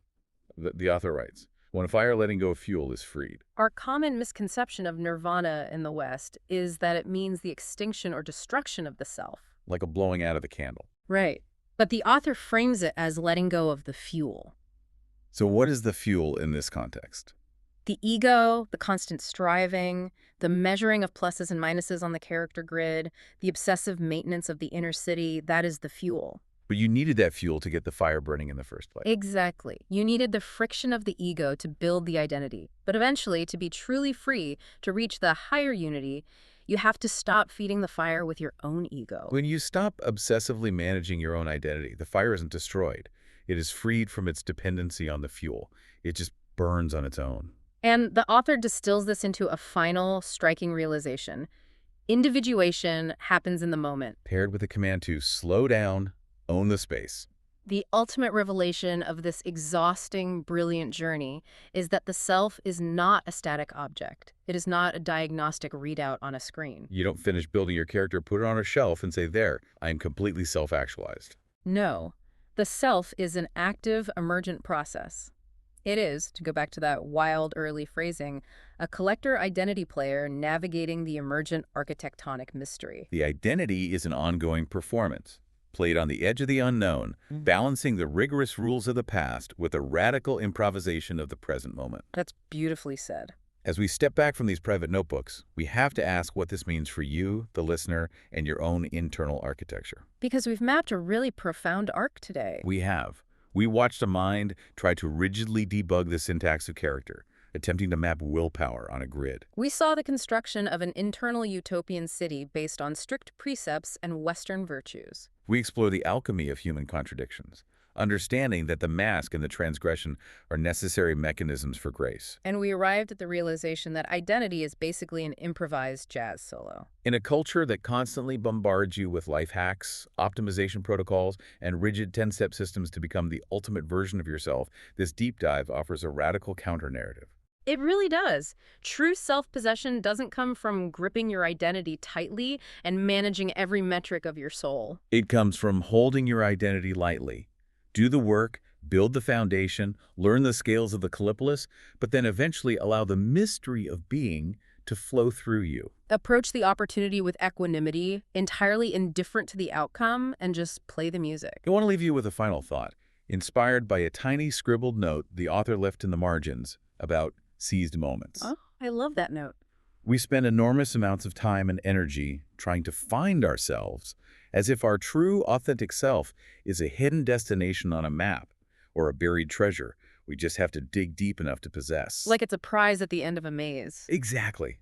But what if your true self isn't a destination at all? What if the identity you are so desperately searching for is simply the quality of attention you bring to the very next moment? That changes the entire objective of the search. It does. The next time you feel messy, contradictory, or completely unmappable, don't panic. The system isn't broken. You aren't a syntax error waiting to be debugged. You are the music. Imagine, just for a second, opening this really weathered, heavily worn notebook. You crack the spine, and I'm probably expecting, like, grocery lists or something. right, exactly.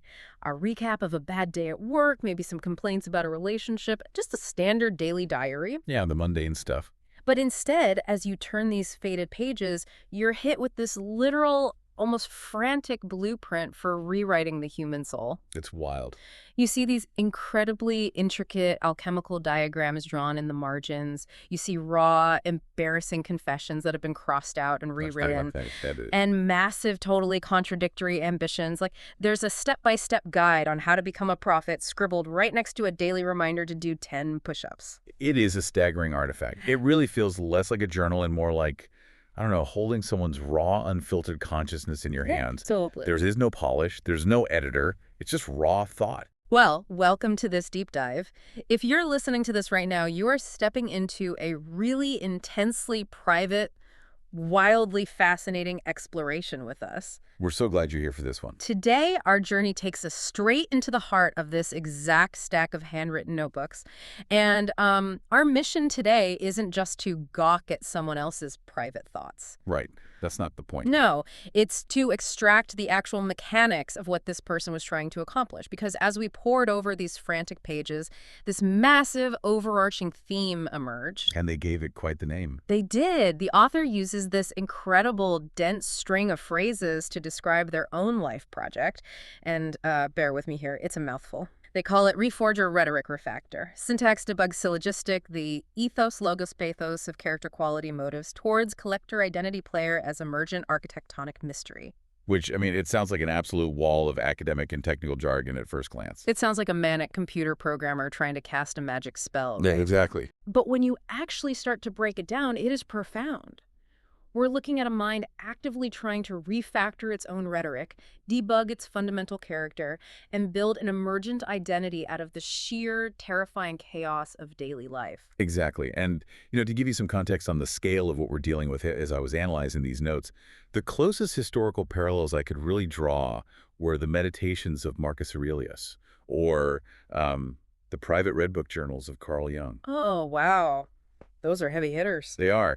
Marcus Aurelius, as a lot of people know, was a Roman emperor writing notes to himself in a tent on the front lines of a war. Right. He wasn't writing for an audience. He was desperately trying to remind himself how to be a good man while surrounded by death and absolute power. Just keeping himself grounded. Yeah.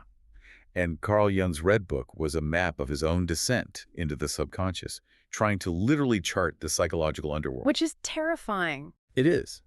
And the author of the notebooks we're looking at today is doing something very similar, but in a totally modern context. They're trying to decode their own source code. And the goal of our exploration today is to take this mental scaffolding they've built and figure out how you, listening right now, can actually apply it to your own life. Exactly. So let's start at the absolute foundation of that source code. Because before this author gets into building empires or mapping the subconscious, they start with a really fundamental premise. Which is that their character is broken and it needs to be fixed. Right. But the way they approach this fixing isn't through, like, traditional therapy or religious confession. They approach it like a software engineer. Which brings us to that first crazy phrase, syntax debug syllogistic. That phrase alone is the skeleton key to understanding how this person's mind operates under pressure. It really is. I mean, they list out what they call the binary oppositions of life. And it's written out so clearly, almost like lines of code. Yeah, it's very structured. They write, virtuous v viceful, right v wrong, good v bad, beginning v end, and union v separation. And right next to this list, There is a literal visual equation drawn in ink. Hmm. It just says character with a plus and a minus sign. Yeah, and branching off from that equation are words like influence and fortitude. Yeah. It's as if they're trying to calculate the exact mathematical formula for being a good person. Let's really unpack the mechanism of that, the syntax debug aspect. Because, in computer programming, syntax is the set of rules that defines the combinations of symbols that are considered to be correctly structured. It's the grammar of the code. Exactly. It's Yeah. the grammar. If your syntax is wrong, if you miss a semicolon or put a bracket in the wrong place, the code simply doesn't run. The program crashes. Right. The author is taking this strict, unforgiving logic and applying it to human morality. Hmm. They're basically saying, if my life is crashing, if my relationships are failing, if I'm miserable, it's not because the universe is out to get me. It's because the syntax of my character has a bug in it. Exactly. A bug in the system. And, I mean, a bug implies it can be found and eradicated, which brings in the second part of their phrase, syllogistic. They want to debug themselves using syllogism. Yeah. Walk us through how that actually functions, because the syllogism is a very specific type of philosophical logic, right? Right. A syllogism is a form of deductive reasoning that was first formalized by Aristotle.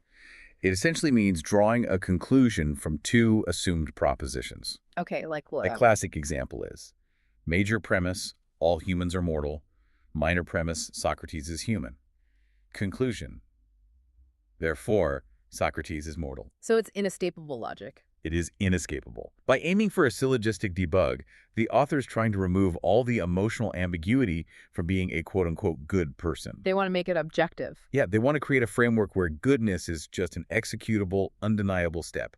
If A is true and B is true, I must do C. And they actually write out the manual for this. They list these 5 virtues they want to achieve: fortitude, discipline, wisdom, volition, and submission or sincerity. Which are great virtues. They are, but then, and this is where the syllogistic logic comes in, they explicitly cross-reference those lofty virtues with what they call the 5 rules for training, or the 5 precepts. And look at how specific those precepts are. They are intensely specific. 1, agape, which they define as doing no harm.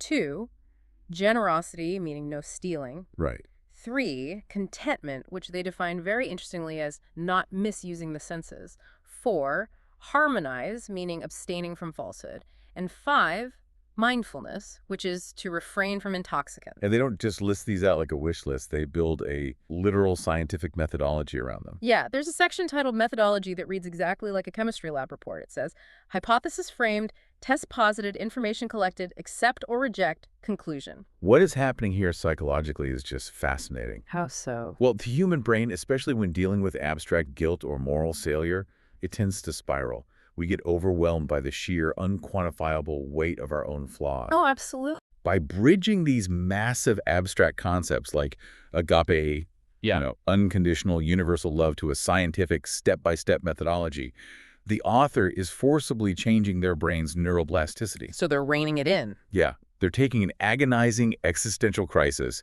and shrinking it down to a laboratory experiment. Okay, but wait, let me push back on this. Is it really that clinical? Because, I mean, if I am listening to this and I'm struggling with a deep-seated habit, say I have 20 years of anxiety, or I chronically self-sabotage my relationships, I can't just run a diagnostic on my brain, find the bad line of code, hit delete, and say, hypothesis rejected, I am cured. Right. Humans are incredibly messy. Are we really supposed to treat our morality like an iOS update? Can an if-then statement fix a broken heart? That is the exact friction the author is fighting against. And to be clear, no, you cannot simply hit delete on trauma. Obviously not. But the attempt to format it this way is a crucial survival mechanism. When you are drowning in the muddy waters of your own mind, the sheer number of variables is what kills you. Yeah, it's the overwhelm. Creating a binary, syllogistic framework gives you a floor to stand on. It's the scaffolding. You have to debug the most basic syntax of your daily routine before you can write a more complex emotional program. Okay, that makes sense. You need a floor. And the author actually proves your point beautifully right in the margins of the notebook. Yes, I love this part. Because scribbled next to all this heavy Aristotelian logic and scientific methodology are these aggressively simple, almost laughable goals. Yeah. They write, I will do 10 push-ups a day, and I will engage opportunity. It's so good. It's like step 1 to becoming a stoic god of virtue and manifesting agape. Do 10 push-ups on the living room rug. Which is brilliant, because high-level philosophy is entirely useless if it doesn't eventually move your physical body in physical space. Right. The 10 push-ups are the test posited in their methodology. It is the physical proof of the abstract concept of volition. If you cannot command your body to do 10 push-ups, how can you possibly command your soul to practice unconditional love and abstain from falsehood? Exactly. You can't compile the code if the hardware is unplugged. Exactly. So if we look at this as a progression, the author has run the diagnostic, they've established their 5 precepts, they're doing their push-ups, they're debugging the internal syntax. They've got the baseline. But a computer doesn't exist just to run its own operating system in the dark. Eventually, it has to connect to a network. It has to interface with the world. And that brings us to one of the most provocative themes in the entire stack of notebooks. Yes. The author calls it the ethos, logos, pathos of character quality motives. It's all about refactoring their rhetoric for the social interface. This is where the internal algorithm collides with external, messy reality. Rhetoric, in the classical sense, is the art of persuasion. It's how we speak, how we write, how we present ourselves to others. And the author starts this exploration with a quote from Cicero, the Roman statesman. They write, "Silence is one of the great arts of conversation." Which sounds very noble and contemplative. It does, but then almost immediately they hit us with their own incredibly jarring definition of communication. They write, "Conversation is an advertisement. Everyone wants to make you like them. Advertise to convince customers, not yourself." That is a very sharp, almost violent pivot from the noble pursuit of virtue and doing no harm that we were just talking about. I found it deeply uncomfortable to read. Advertise to convince customers, it sounds so cynical, so transactional. It does. But here is where the notebooks get maddeningly complex, because in the exact same section, they have this beautifully poetic, contrasting view of human connection. Yeah, the logic poems. Right, they write, "Eloquence comes by sing, and harmonious song has no beginning nor an end." They muse about creating logic poems, and then they tie it all together by writing about pretense and developing an understanding of the social world where communicators are constantly signaling to each other, this is play. If we zoom out and look at the mechanism here, this is a masterclass in what the author termed reforge your rhetoric refactor. Break that down for us. We need to break down the ethos, logos, and pathos they mention. Ethos is your character and credibility. Logos is your logic and reason. Pathos is emotional appeal. Standard rhetorical triangle. Right. The author has just spent all this energy debugging their internal ethos, their character motives. But now they realize that rhetoric isn't just about transferring facts from one brain to another. Rhetoric is the literal interface layer. It's the UI. Yes, it is the UI, the user interface between our internal debug logic and the chaotic external world. So how does viewing conversation as a cynical advertisement coexist with viewing it as a harmonious song? By understanding that the cynicism is actually a call for radical honesty. Think about why people usually speak. Usually just to hear themselves. Exactly. Most of the time, we aren't communicating to connect. We are communicating to reinforce our own ego. We want to sound smart or funny or righteous. We are essentially advertising to ourselves. Selling ourselves on our own greatness. Exactly. When the author says, advertise to convince customers, not yourself, they are forcing a ruthless awareness of motive. Like, know what you're doing. Right. They're saying, stop pretending you aren't trying to persuade people to like you. Admit that you are pitching. And because you are pitching, you have to actually care about the customer. You have to focus on them. You have to consider the other person's needs, their perspective, their reality. You have to step outside your own ego. And ironically, once you treat them with that level of focused attention, once you stop talking to yourself, the transaction melts away, and it becomes that harmonious song. Wow. Okay. I want you, listening right now, to really apply that to your life today. Think about the last argument you had with your partner, or a frustrating meeting with your boss. Good exercise. Were you actually trying to connect with them, or were you just running an advertisement to convince yourself that you were right? Because the author has a terrifying warning about what happens when you only talk to yourself. Yeah, the Narcissus section. They dedicate a whole page to the mirror and the myth of Narcissus. The ultimate cautionary tale of the social interface failing. Right. They write that Narcissus fell in love with a reflected image, and this led to an alienation state of yearning for self-possession. Let's unpack that. It's a deep thought. If our rhetoric, if our conversations are just a mirror where we only want to see our own brilliance reflected back at us, we completely isolate ourselves, we get trapped in that alienation state, we are just yearning to possess ourselves, which is impossible. Which is why the concept of play and pretense is so vital in their notes. Mm-hmm. The author is observing the social world like an alien anthropologist. It's just studying us. Yeah. They realize that society requires masks. It requires pretense. And instead of being crushed by the fakeness of it all, which is what usually happens to people who try to live strictly by virtue, Right. they're saying, okay, this is the game. This is the play. Right. If you understand the mechanics of the advertisement, you aren't trapped by it anymore. You can participate in the rhetoric of society without losing that internal binary debugged character. That makes me feel a lot better about the advertisement concept. It's not about being a sociopathic salesman, it's about acknowledging the game so you can play it ethically. Exactly. But this brings up a huge question. If society is a game, if it's all play and pretense, wait, let me rephrase that. If it's all a game, then who are we supposed to be when we step out the front door? Which identity do we use? Oh, this is the best part. It leads us directly into what might be the darkest and most fascinating part of these notebooks, the concept of the collector identity player. We are definitely leaving the strict, safe discipline of the syntax debug here. We're entering something much more fluid. Yeah, the notebooks suddenly explode with this frantic list of theatrical, chaotic terms. I'll just read a few. They write, parody, form of art to expose, then travesty, therapy, transgression, It's so then drag, mask, impersonation, and transvestism, carnival, masquerade. It is a total sensory overload of identity play. And they introduce this macro concept of the carnival inversion of binary oppositions, where they specifically note the master acting as slave. This specific language is deeply rooted in literary and sociological theory, particularly the work of Mikhail Bakhtin and his concept of the carnivalesque. Oh, interesting. What is that? Historically, the medieval carnival wasn't just a party. It was a vital social institution. It was the one time of year when societal rules were legally suspended. Use total chaos. Pretty much. The village fool was crowned king.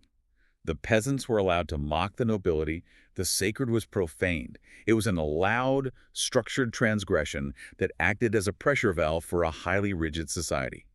Without the carnival, the society would literally tear itself apart. And the author is taking that massive societal pressure valve and cramming it into their own individual psyche. Precisely.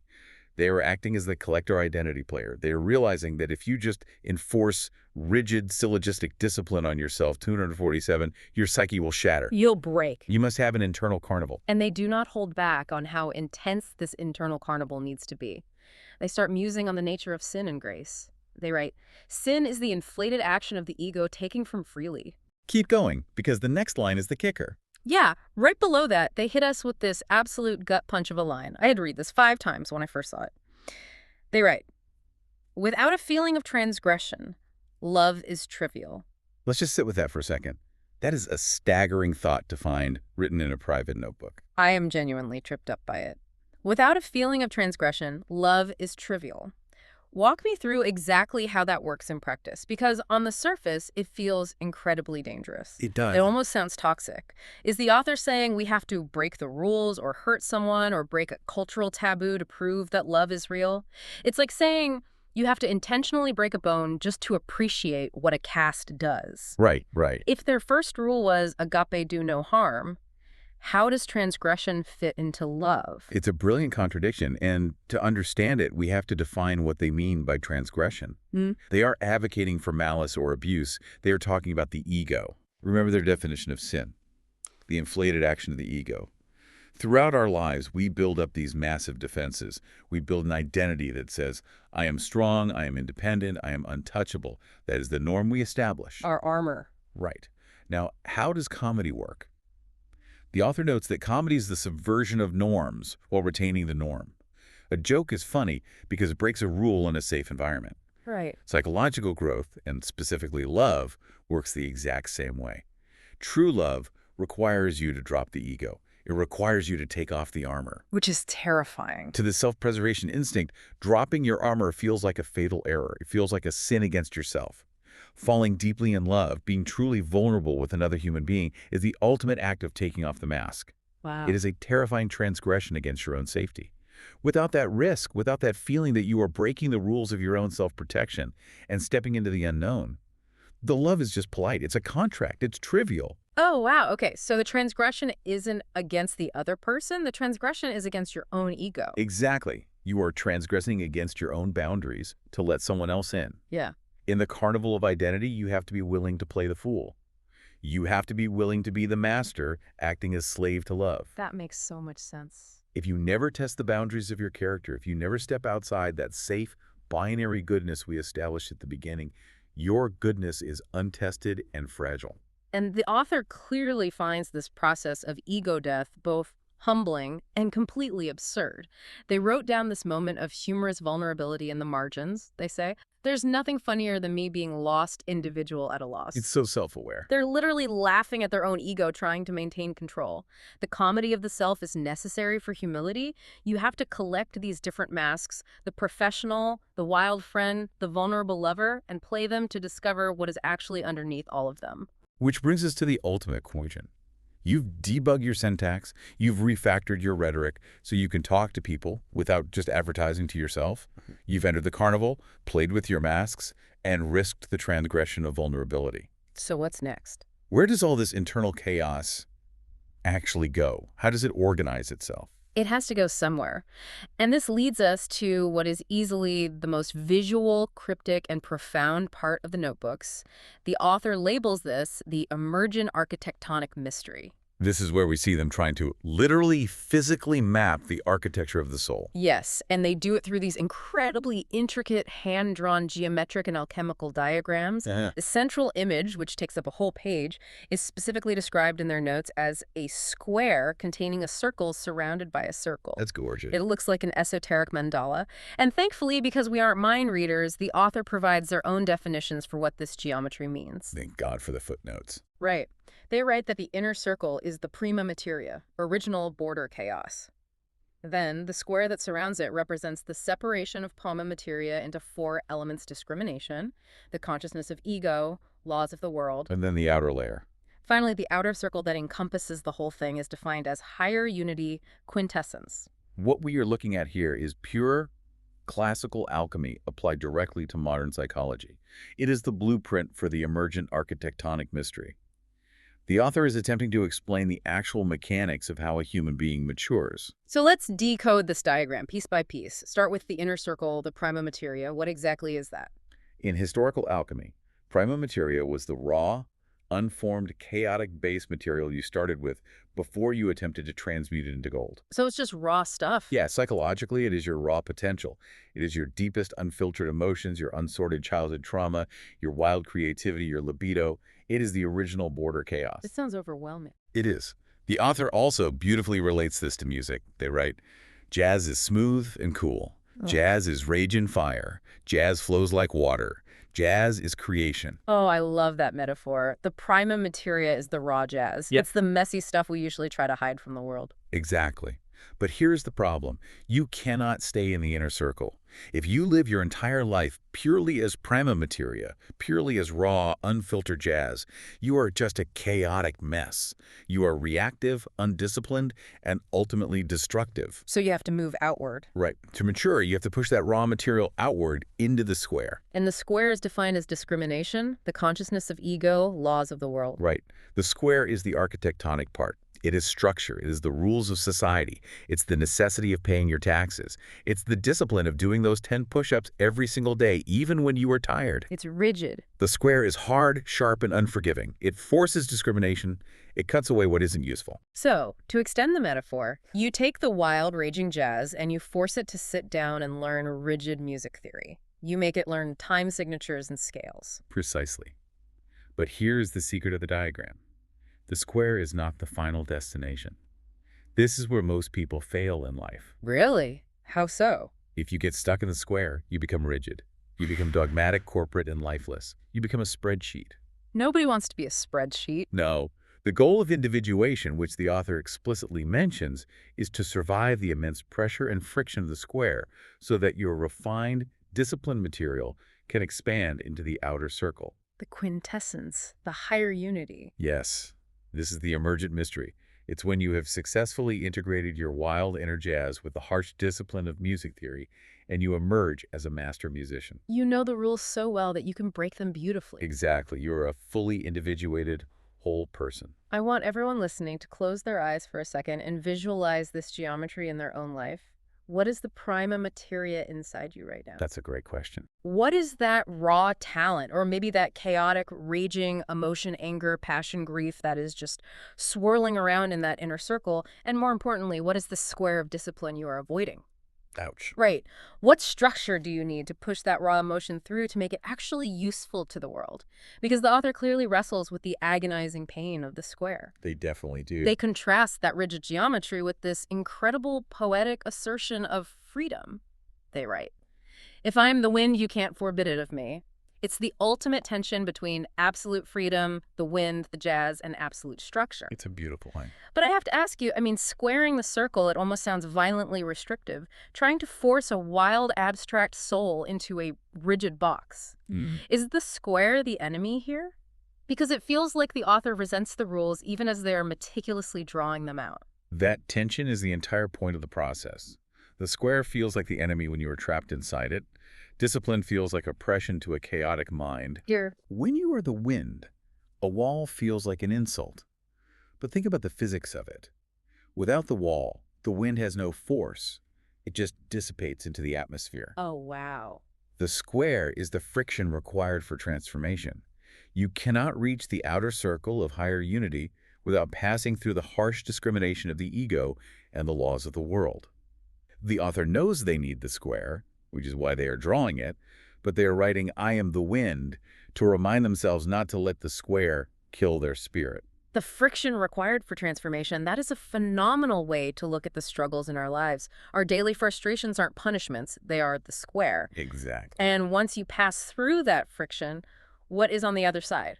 Once you've debugged your character code, refactored your social rhetoric, played the carnival of masks, and survived the crushing pressure of the alchemical square, what do you actually do on a Tuesday? Right, like what's the point? Yeah, what is the practical output of all this intense internal engineering? That is the ultimate question of philosophy. What is it all for? Exactly. And that brings us to the final act of this exploration. The author steps into the role of what we can only call the prime mover, Yeah, this is where it gets grand. because the ambitions scrawled in the final pages of these notebooks are raw, massive, and give you total philosophical whiplash. We see this distinct, rapid progression. First, they write out this total ascetic rejection of the world. I don't want power. I don't want sex. I don't want acceptance. I don't want glory. It is monk-like. Total monk mode. It is a complete renunciation of the ego. But then, literally immediately following that sentence, on the same page, they write, I want to found an empire. It's so jarring. I want to be a part of something, to create, to develop. And finally, the wildest leap of all, how about being a prophet? From an ascetic beggar who wants no glory to a prophet emperor founding an empire in a single pen stroke. It is unbelievable. How do those two extremes exist in the same debugged mind? But they ground this massive, terrifying ambition in very practical terms. They mention the concept of mastery of art, 10,000 hours. The Gladwell rule. Yeah. And they give themselves this grand, sweeping directive: endeavor to engage opportunity, doubly equanimity, truth, integrity, reoriented disciples towards a virtuous Callipolis. And for anyone who might be rusty on their ancient Greek philosophy, Callipolis is the utopian, perfectly just city described by Plato in his masterwork, The Republic. Right. It is the ideal society ruled by philosopher kings. And this right here is where every single thread we have discussed today synthesizes. The author is stepping into the role of the prime mover. That initial rejection of power, sex, acceptance, and glory, that is crucial. They have to do that first. They are explicitly rejecting the chaotic desires of the inner circle, and they are rejecting the transactional status-driven desires of the square. Yes. When they suddenly pivot and say, I want to found an empire, or how about being a prophet after doing all this brutal internal debugging, it is no longer about personal glory. It's about taking ultimate responsibility. Exactly. They want to take the higher unity they've achieved in the outer circle and externalize it. They want to build a Callipolis. They want to build a virtuous reality for other people to live inside. And they know it's not going to happen by magic or just by thinking good thoughts. I love this grounding advice they give themselves right at the end. If you have built castles in the air, your work need not be lost. Now put foundations under them. So practical. And then this incredibly simple, powerful directive: slow down, own the space. Put foundations under them. That is the 10,000 hours of mastery. You can have The grand emergent vision of the prophet, but you still have to do the 10 push-ups. You got to do the You push-ups. still have to write the code. Yeah. You still have to do the mundane work. I want to challenge you, the listener, with this right now. Look at your own life. Look at your own castles in the air. We all have them. Oh, definitely. That business you want to start, the book you've been meaning to write for a decade, the kind of deeply present parent or partner you want to be. Those are your castles in the air. What are the specific, unglamorous, concrete foundations you need to pour today to make those castles real? Because a castle without a foundation is just a cloud. It is. The author fully embraces the terrifying scale of their own potential. They have this incredible, almost biblical declaration written down: I am the Leviathan seen through the Son of the North. Oh, massive. But it sits right next to this heartbreakingly humble plea: God, let me be, not as I desire, but as you will. It is the ultimate tightrope walk between immense, almost terrifying personal power and profound submission to a higher purpose. It really is. But I have to admit, I still struggle with this. Can you actually be a humble empire builder? Or is that just the ultimate sneaky trap of the ego? Is saying I am building a utopia for others just a socially acceptable way of saying I want to rule the world? It is the single most dangerous trap on the spiritual and psychological path. Carl Jung called it ego inflation. What's that? It's when the conscious mind identifies too closely with the massive power of the unconscious, and you become a megalomaniac. Oh, yikes. But the author's saving grace, the exact mechanism that keeps them from just becoming a tyrant, is the methodology we started this entire journey with: the syntax debug. The baseline rules. The absolute insistence on equanimity, truth, and integrity. If you build an empire for your own glory, to satisfy your inner circle chaos, it is just a bigger cage for yourself. Wow. But if you build a Callipolis to empower others, you are acting as a true prime mover. The submission at the end, not as I desire, but as you will, is the safety valve on the Leviathan.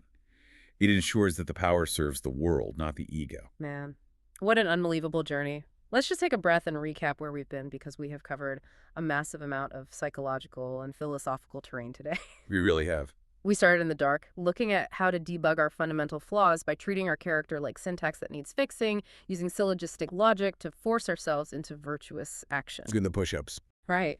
Then we moved outward. We looked at how to refactor our conversational rhetoric, treating the social interface not as a mirror for our own narcissism, but as an advertisement aimed at truly connecting with the customer, turning a transaction into a harmonious song. The play and the pretense. Exactly. From there, we stepped into the carnival. We put on the masks of the collector identity player, learning that we must subvert our own norms and risk the transgression of vulnerability if we ever want to experience non-trivial love. That was a heavy one. We did all of this to understand the alchemy of the self. We realized we have to force our chaotic inner prima materia, our raw jazz, through the harsh, unforgiving square of discipline so we can finally emerge into the outer circle of higher unity. The architectonic mystery. And finally, we learned that we must take all of that forged alchemical power and use it to pour the foundations under our castles in the air, striving to build our own empires and our own Callipolis without ever losing our humility. It is a profound, exhausting, and beautiful blueprint for a human life. And I want to remind you listening to this right now that this source code we've been decoding today, it is completely available for you to use. It's not just for philosophers. No, you don't have to be a Roman emperor or an alchemist or a philosopher with a stack of ink-stained notebooks to adapt to this logic. You are the architect of your own emergent mystery. You can start debugging your syntax today. You can lay the first brick of your foundation right now. And as we close this exploration, there's one final lingering thought from these notebooks that I think beautifully synthesizes everything we've discussed about ego, ambition, and identity. Oh yeah, let's hear it. It is perhaps the most poignant and quiet observation the author made amidst all the chaos. They wrote, "The only things we can ever hold are those we give freely, relinquish to witness the mystery of its existence." Relinquish to witness the mystery. It always comes back to letting go, doesn't it? Always. We started this deep dive talking about how much we as humans love a clean, linear diagnosis. Yeah. We want an X-ray that shows us exactly where the bone is broken so we can apply a cast and move on. We want to know exactly who we are at all times. But we never really do. No, the human soul doesn't show up on an X-ray. It lives in the murky waters. It lives in the messy handwriting, in the terrifying alchemy of the square, and in the sheer contradiction of wanting to be a world-shaking prophet and a humble servant all at the exact same time. Yeah. So I want to leave you with this one question to ponder on your own today. Think about all those things you were trying to control. Think about your ego, your relationships, your ambitions. What are you holding on to? Exactly. If the ultimate step in mastering your identity and building your own empire is the willingness to finally relinquish it all, what is the one thing you are holding on to so tightly right now that it is actually preventing you from truly witnessing the mystery of your own life? Imagine finding a notebook that tries to write the source code for human consciousness. Oh, wow. Yeah. Right. But instead of clean lines of Python or C++A, it's just filled with frantic scribbles about ancient Buddhism. And like the rhythm of jazz music? Exactly. And the lies we tell ourselves when we look in the mirror. It's a lot. It is. You flip through it and you see diagrams of geometric shapes right next to, quotes from Sam Shepard plays. It looks like absolute chaos at first glance. It really does. But then you start to read it closely. And you realize the person who wrote this isn't crazy at all. No, not at all. They are attempting to map out the entire human operating system. Which is just wild to think about. They're essentially trying to reverse engineer the soul. And what's so fascinating is the absolute vulnerability of it. Yeah. I mean, they are cataloging their own mental bugs, Yeah. trying to figure out why they, and by extension, like all of us, communicate the way we do. Why we fall into ego traps. Right. And how we might actually escape them. So welcome to this deep dive. I'm so glad you're here with us listening in. Today, we are not looking at a polished academic paper. Definitely not. We aren't analyzing a best-selling book that went through like 6 rounds of professional editing to make sure every thesis statement perfectly aligns with the paragraphs. No, today we have our hands on exactly that chaotic notebook. It is a stack of raw, unfiltered personal pages. It is the messy workbench of someone's mind. And the specific language they use to describe what they are doing is incredibly striking. It really stands out. Yeah, they seem to be attempting what we might call a reforger rhetoric refactor. A reforge rhetoric refactor. Love that phrasing. It's so technical, right? They want to break down the way humans talk to each other, reforge the underlying logic, and refactor the code so it actually works. Okay, so our mission today is to follow this wildly ambitious attempt to map out who we are. Let's do it. We are going to explore how this author runs a syntax debug syllogistic on their own brain. Which is a very fancy way of saying That they are trying to debug the logic loops that get us stuck in bad conversations. exactly. And from there, we'll dive into the back-end processor, right? The ethos, logos, pathos of our character. Our true motives. Yeah, and the traps of the ego. And we aren't stopping there. We're going to follow their notes into the realm of identity, exploring this concept of the collector identity player. Which is a huge shift. It is. And then finally, we arrive at what they call an emergent architectonic mystery. A literal visual architecture of the mind. It's going to get deep. Okay, let's unpack this. Because I want to start exactly where the author starts. With the logic. Right. Trying to apply rigorous logic and structure to abstract human experiences. I mean, we've all been there. Oh, for sure. You have a difficult conversation coming up with your boss, or you are trying to figure out a complex romantic relationship, and what do? You try to logic your way through it. Exactly. You script it out. You build a flowchart in your head. Like if they say X, I will counter with Y. Yes. And the author of these notebooks attempts exactly that. There's a specific page in our sources titled, very formally, methodology. It's so clinical. It really is. Under this heading, they outline a rigid scientific process. It reads, hypothesis-framed text provided information collected accept or reject conclusion.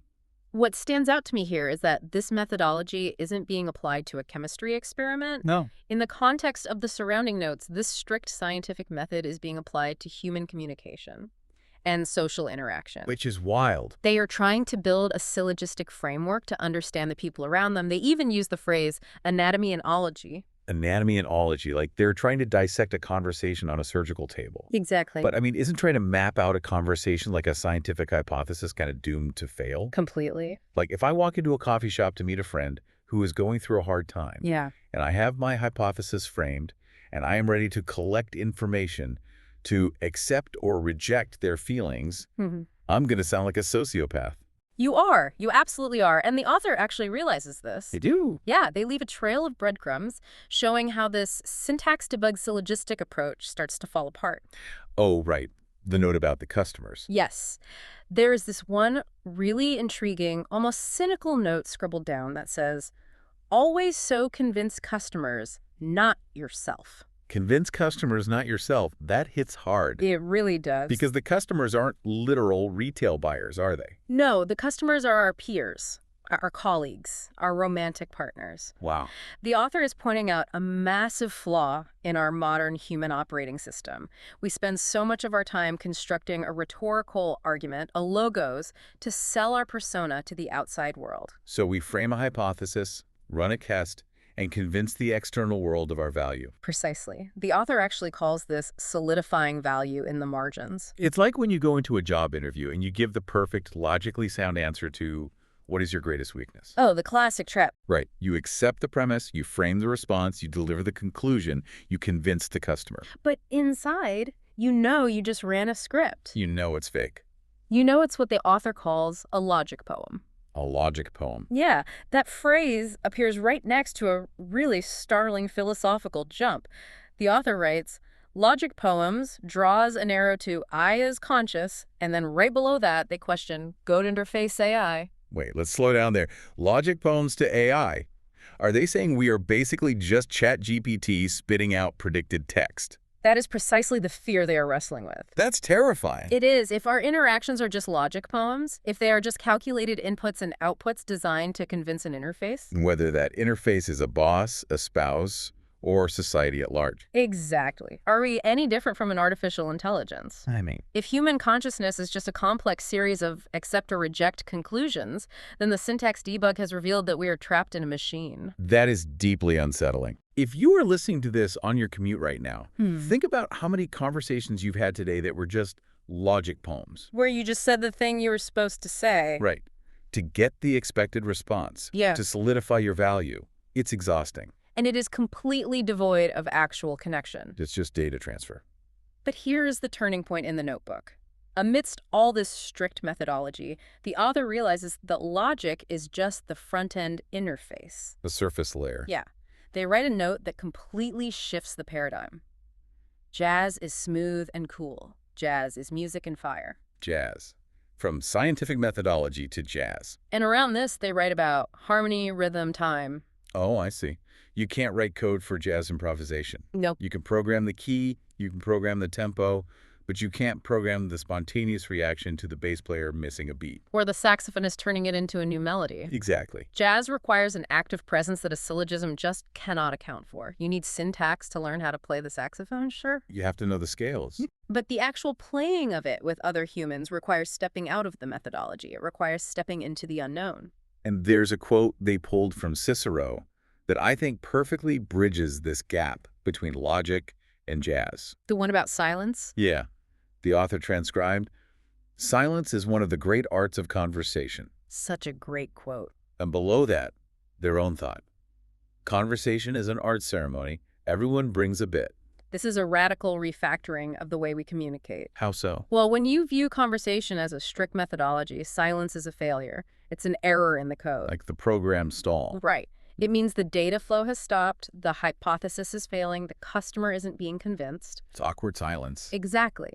But when you view conversation as an art, as a ceremony, silence becomes a feature, not a bug. Oh, that's beautiful. In music, the rests are just as important as the notes. The silence is where the tension builds. It's where the ethos and the pathos, the character and the emotion of the speakers can actually breathe.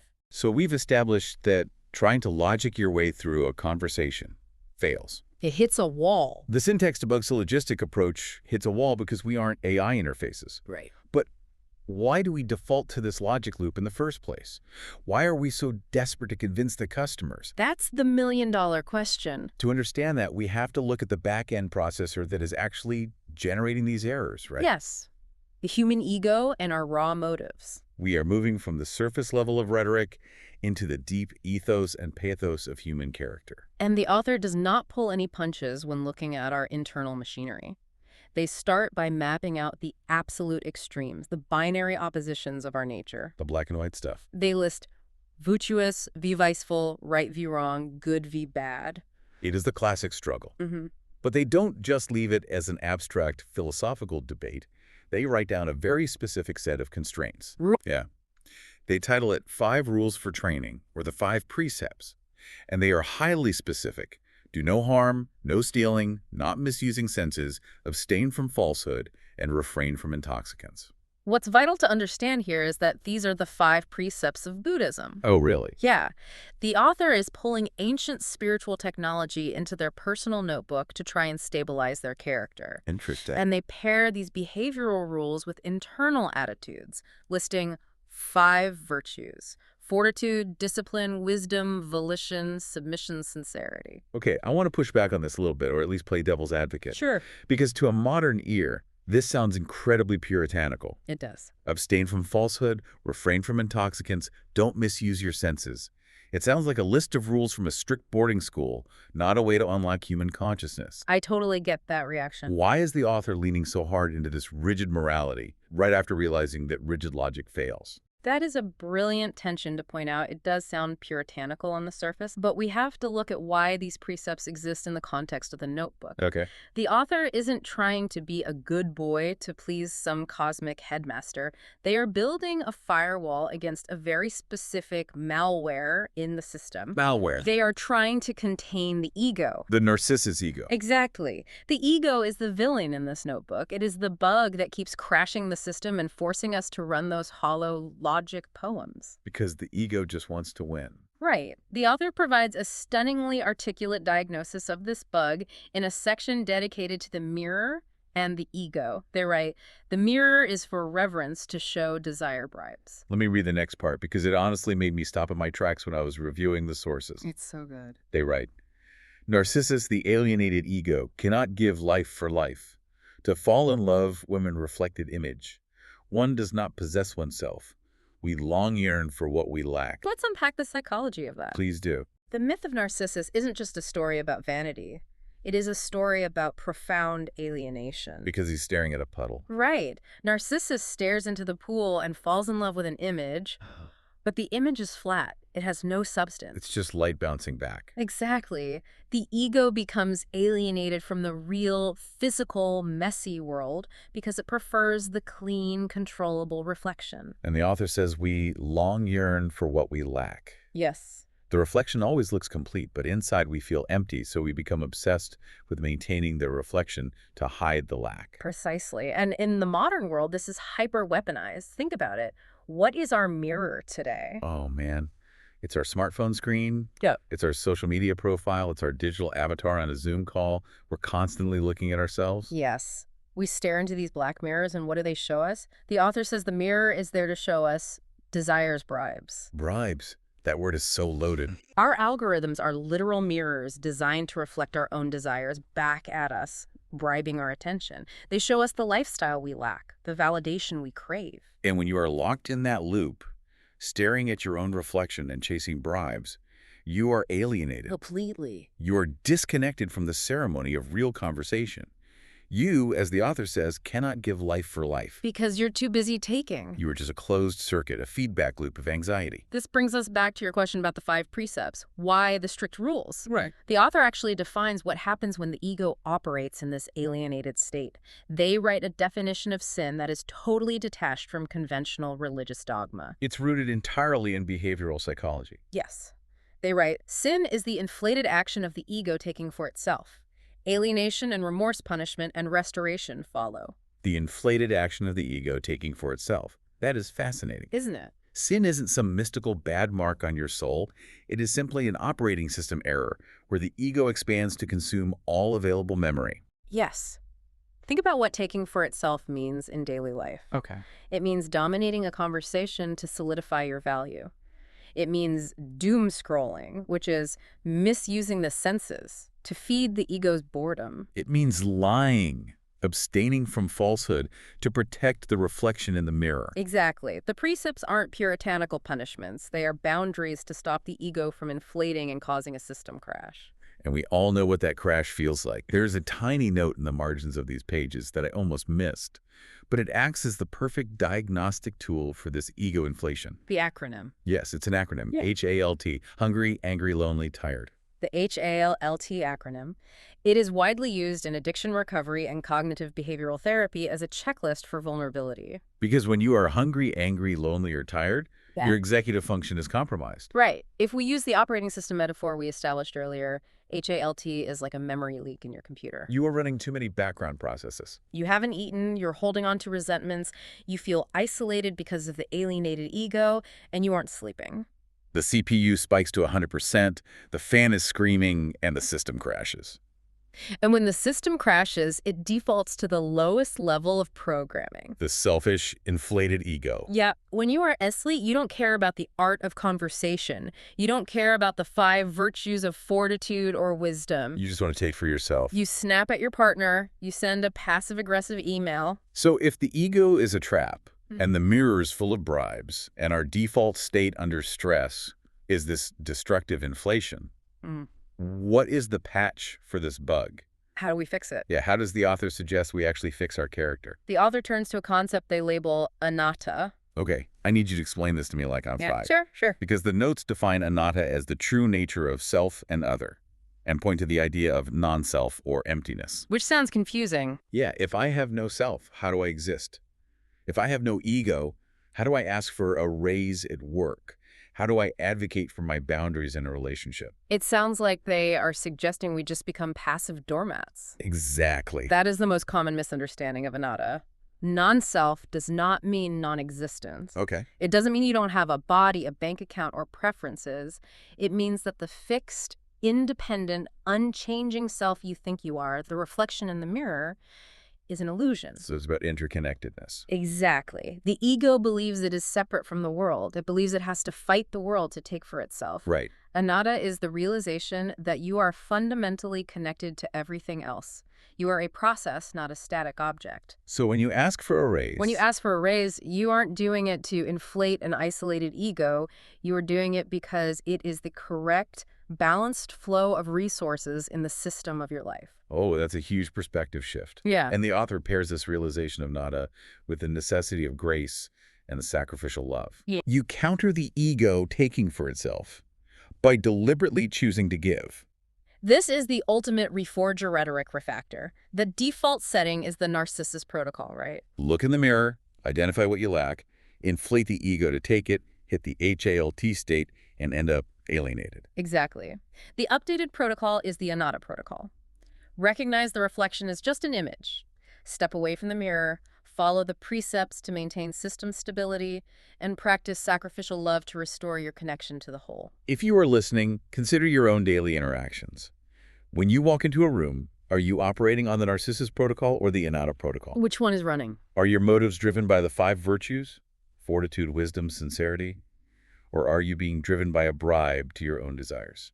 It is a profound and frankly uncomfortable mirror to look into. Very uncomfortable. But it is the necessary step. Because once you realize the ego is just a reflection and you accept that the static self is an illusion, you are faced with a massive practical problem. Right. If I am not my ego, if my sense of self is just empty and interconnected, then who the hell am I when I go to a dinner party? Exactly. Who am I when I step into a boardroom? You can't just float through society as a formless blob of interconnected energy. You have to participate. You have to wear pants and say hello to people. Which brings us perfectly to the next evolution in the author's thought process. We are moving from the internal back-end struggle of the ego to the external front-end performance of identity. Okay, where are we going? We are looking at how the author views identity not as a singular, rigid truth, but as a dynamic game. They become what they call the collector identity player. The collector identity player. And to figure out how to play this game, the author starts literally collecting pieces of culture. They build a library. The notebooks are full of lists of plays, books, and authors. We see Women by Bukowski, 7 plays by Sam Shepard, Brilliant Traces by Cindy Lou Johnson, and The Amish Project. What's fascinating here is how these specific works illuminate the collector identity player concept. Let's talk about Sam Shepard. Take Shepard, for instance. His plays, like True West or Buried Child, are deeply concerned with the fractured nature of identity. They're so chaotic. They feature characters who constantly swap roles, who lie about their pasts, who put on the mask of the successful screenwriter or the wild desert drifter. Shepard exposes the American identity as a theatrical performance. And then there's Charles Bukowski. His famous alter ego, Henry Chinaski, is the ultimate mask. Right. Bukowski performs the role of the raw, grotesque, unapologetic drunk to expose the polite hypocrisies of society. Precisely. The author is setting the theater of human existence. They are looking at how these artists use masks to reveal deeper truths. It's all about the masks. And they write down some incredibly striking notes on the mechanics of this performance. They write about parody, form of art and expose. They list travesty, heresy, transgression. Strong words. And then, crucially, they write drag, mask, impersonation, and transvestism, carnival, masquerade. Let me stop you there, because my immediate reaction to seeing words like impersonation and pretense right after a whole section on the virtues of sincerity and abstaining from falsehood is massive confusion. Yeah, it seems like a contradiction. If the goal is to debug the ego and find our true interconnected nature, why is the author suddenly advocating for drag, masquerade, and parody? Isn't that just fake? Where is the integrity? That is the exact paradox the author is wrestling with. But we have to understand that in this framework, the mask is not a lie. It's not. No. The mask is a tool for interacting with the social world. In a specific page dedicated to the concept of pretense, the author notes that practicing pretense is an understanding of the social world. So the mask is an interface. Exactly. Think about it this way. You cannot interact with the structured rules of society purely as raw, unfiltered, chaotic, anata energy. People wouldn't know what to do with you. Right. You need a form. You need an avatar. But how is that different from the Narcissus ego? Narcissus was staring at an avatar too. The difference is awareness. The alienated Narcissus ego believes the mask is reality. Oh, they forget they are wearing it. They fall in love with the reflection. They think their job title, their social media profile, or their carefully crafted persona is their actual soul. And the collector identity player. The collector identity player, on the other hand, knows it is a mask. They are wearing it playfully, consciously, and ironically. It is the difference between being trapped in a role and choosing to play a role. Yes. And the author clarifies this mechanism using a truly brilliant definition of comedy. They write, comedy is the subversion of norms while respecting the norm. Let's dwell on that for a second. The subversion of norms while respecting the norm. That is a massive aha moment. How does that actually work? Think about a legendary comedian like George Carlin or Jerry Seinfeld. Okay. Seinfeld makes a joke about the absurd social rules of waiting in line at a bakery.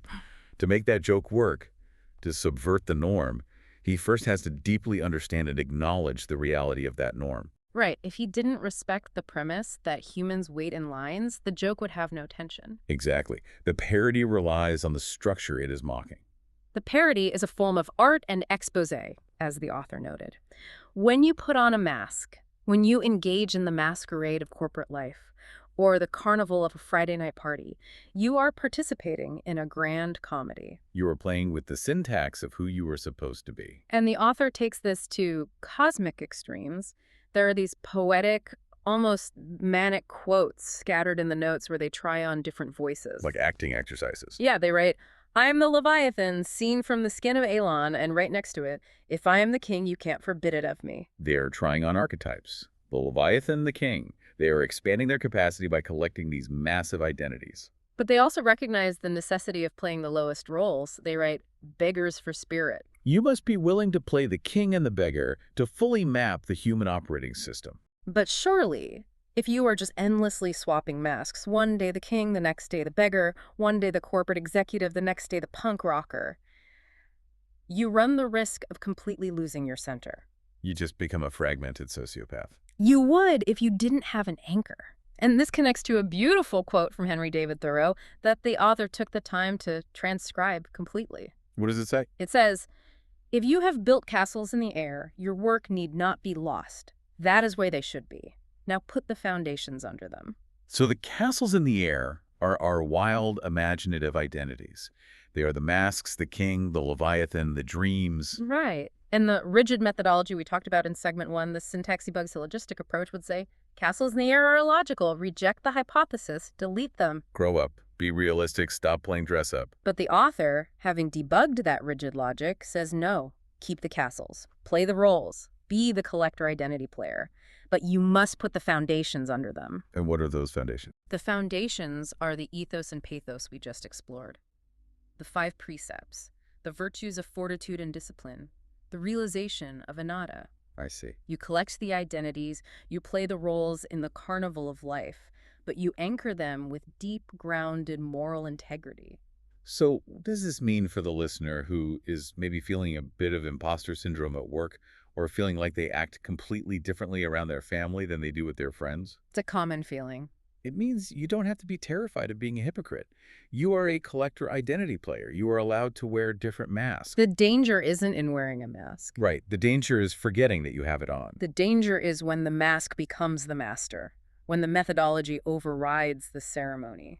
Which brings us to the absolute climax of this deep dive. We've looked at the rigid logic and the attempt to debug our syntax. The methodology. We've explored the trap of the narcissus ego and the back-end motives of our character. The ethos and pathos. Exactly. We've watched the author try on the theatrical masks of the collector identity player. But what is at the absolute center of this notebook creator's worldview? Where does all of this code actually compile? It leads to a literal visual architecture of the soul. The drawings. Yes, the author moves beyond words, beyond syllogisms and lists, and starts drawing. They arrive at what we are calling the emergent architectonic mystery. The geometry drawn in these notebooks is stunning. It really is. If you can picture this, it is like looking at the blueprints for a cathedral, but the cathedral is the human mind. The author draws these intricate geometric symbols. Circles within circles. Squares enclosed by circles, crosses intersecting them all. The author is using the visual language of alchemy and sacred geometry to map out the final stages of human development. They are trying to diagram the undiagrammable. They label the parts of these drawings very specifically, and it ties everything we've discussed together perfectly. Let's break it down. In the absolute center, they point to an inner circle, and they label it prima materia original chaotic chaos. Let's unpack prima materia. In alchemy, this is the first matter. It is the base, unrefined, messy substance, often represented as lead or sludge, that you start with before you can transmute it into gold. Psychologically, what is the prima materia? This is the HLLT loop. It's the raw, untamed emotion. It's the impulsive narcissus ego, the unformed desires, the anger, the hunger. It is the chaotic chaos of just being a messy, bleeding human animal. Exactly. But you can't stay in the chaotic chaos. You can't function as pure sludge. No, society doesn't like sludge. So surrounding that inner circle, the author draws a square. And they label the square separation of prima materia into 4 elements. Square represents structure. It is the syntax, it is the methodology we talked about at the very beginning. Yes. The square is the reforger rhetoric factor. It is the 5 precepts. It is the rules we impose on ourselves to make sense of the world. We take our messy, chaotic emotions and we categorize them. We separate them into manageable elements. We build a logical, 4-sided box to contain the prima materia so we can operate in society. But the author doesn't stop at the square. Because a square is just a rigid box. It is a logic poem. It is syntax without soul. So surrounding the square, enclosing the entire structure, the author draws an outer circle. And they label this outer circle higher unity quintessence. The quintessence. Yeah. The 5th element. The emergent property that is greater than the sum of its parts.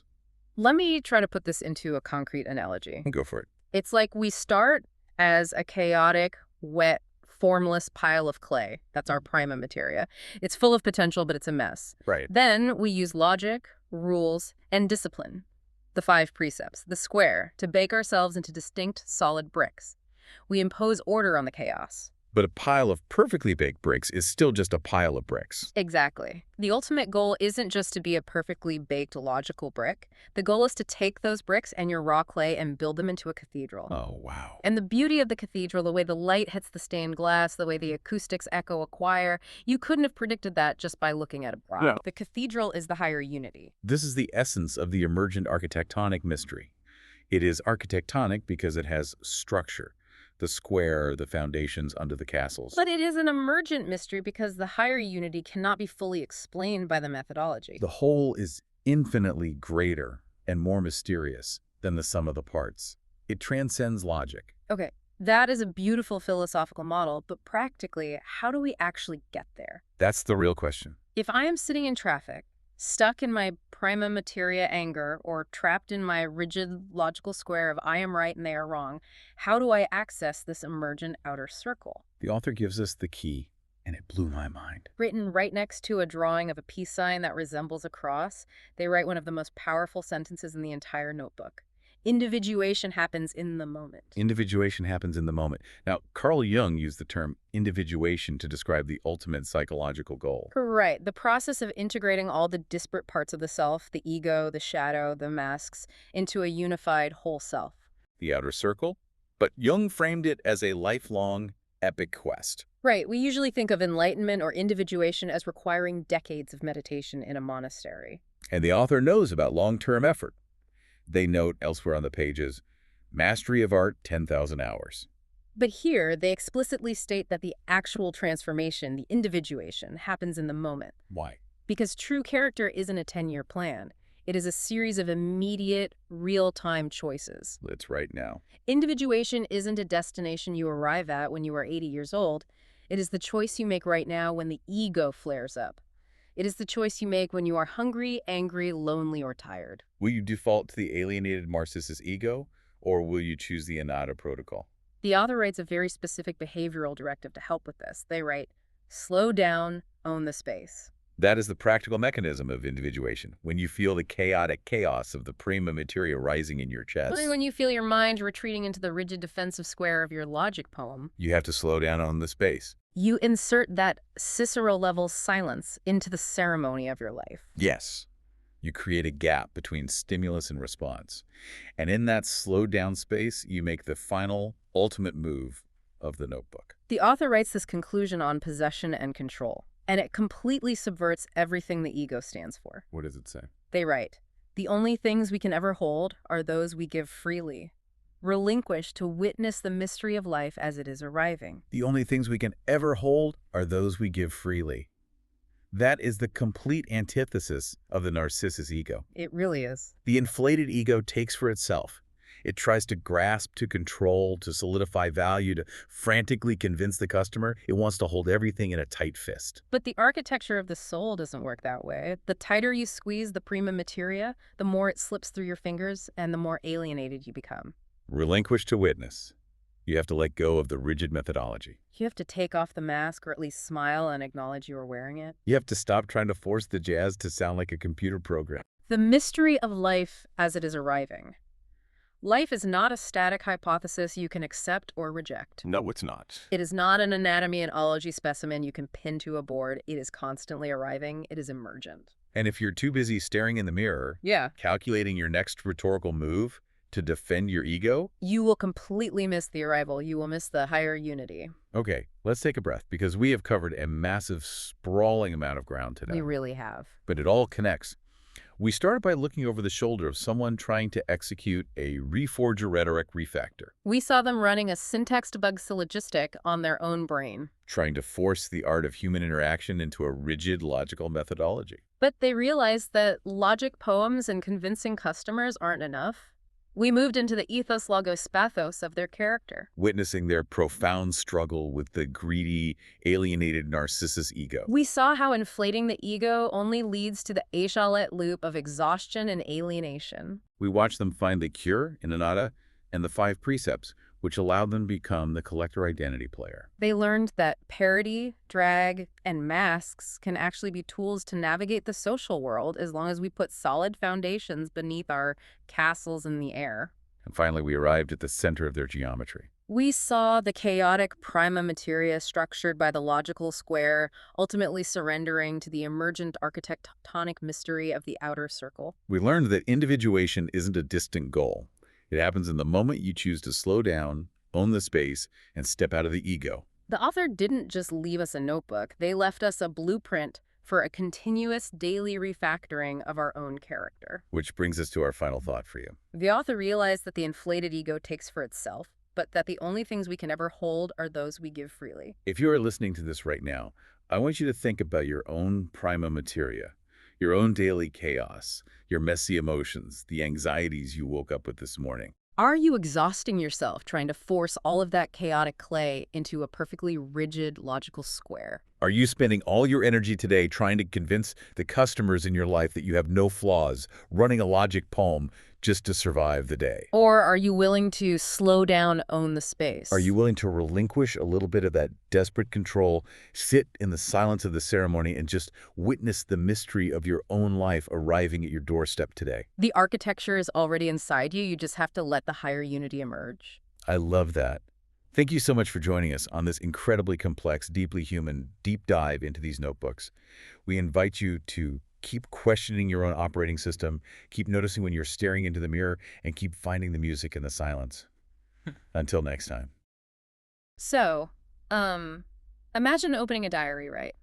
You're expecting to find daily reflections. Like notes on what the person had for lunch. Yeah, exactly. Or maybe who they argued with. Just mundane daily stresses. Right? The usual stuff. But instead, you turn the cover and you find this furious, hand-drawn blueprint trying to basically debug the human soul. It's intense. It really is. And that is exactly what is sitting on the table between us today. We're looking at a stack of incredibly enigmatic, completely raw, handwritten notebook pages. And when we say handwritten, I mean, it's hard to even describe the energy on these pages. I want you, the person listening right now, to try and picture this. The margins are just crammed with frantic, colorful diagrams. Yeah, circles nested inside squares. Exactly. And there are these rigorous lists of spiritual precepts sitting right next to deeply philosophical musings. And then suddenly, just raw poetic reflections scribbled in the margin. It's messy. It's brilliant. It's intensely personal, yeah. Yeah. We are stepping completely out of the realm of cleanly edited textbooks here. Or, peer-reviewed journals. Oh, absolutely. It is a staggering artifact. What we have in front of us is essentially the recorded real-time thought process of an individual attempting a profound psychological and spiritual excavation. Right. If you want to use a more modern framework for it, the author is engaged in this massive, lifelong project of reforging rhetoric and refactoring their own mind. I love that phrase, refactoring the mind. Yeah, they are actively trying to syntax debug the human soul. Syntax debug, like they're looking at the code of human nature and trying to find where the errors are. Exactly. They are applying this really rigorous syllogistic calculus to the ethos, logos, and pathos of human character. They're trying to understand our motives, like Wow. the deep character quality motives that drive us. Yes. And ultimately, it's a journey to transition. They're trying to figure out how a human being moves from being trapped as this, what they call a collector identity player. The collector identity player. Right. Which is basically this anxious ego just gathering up experiences and labels. Just hoarding them, yeah. Exactly.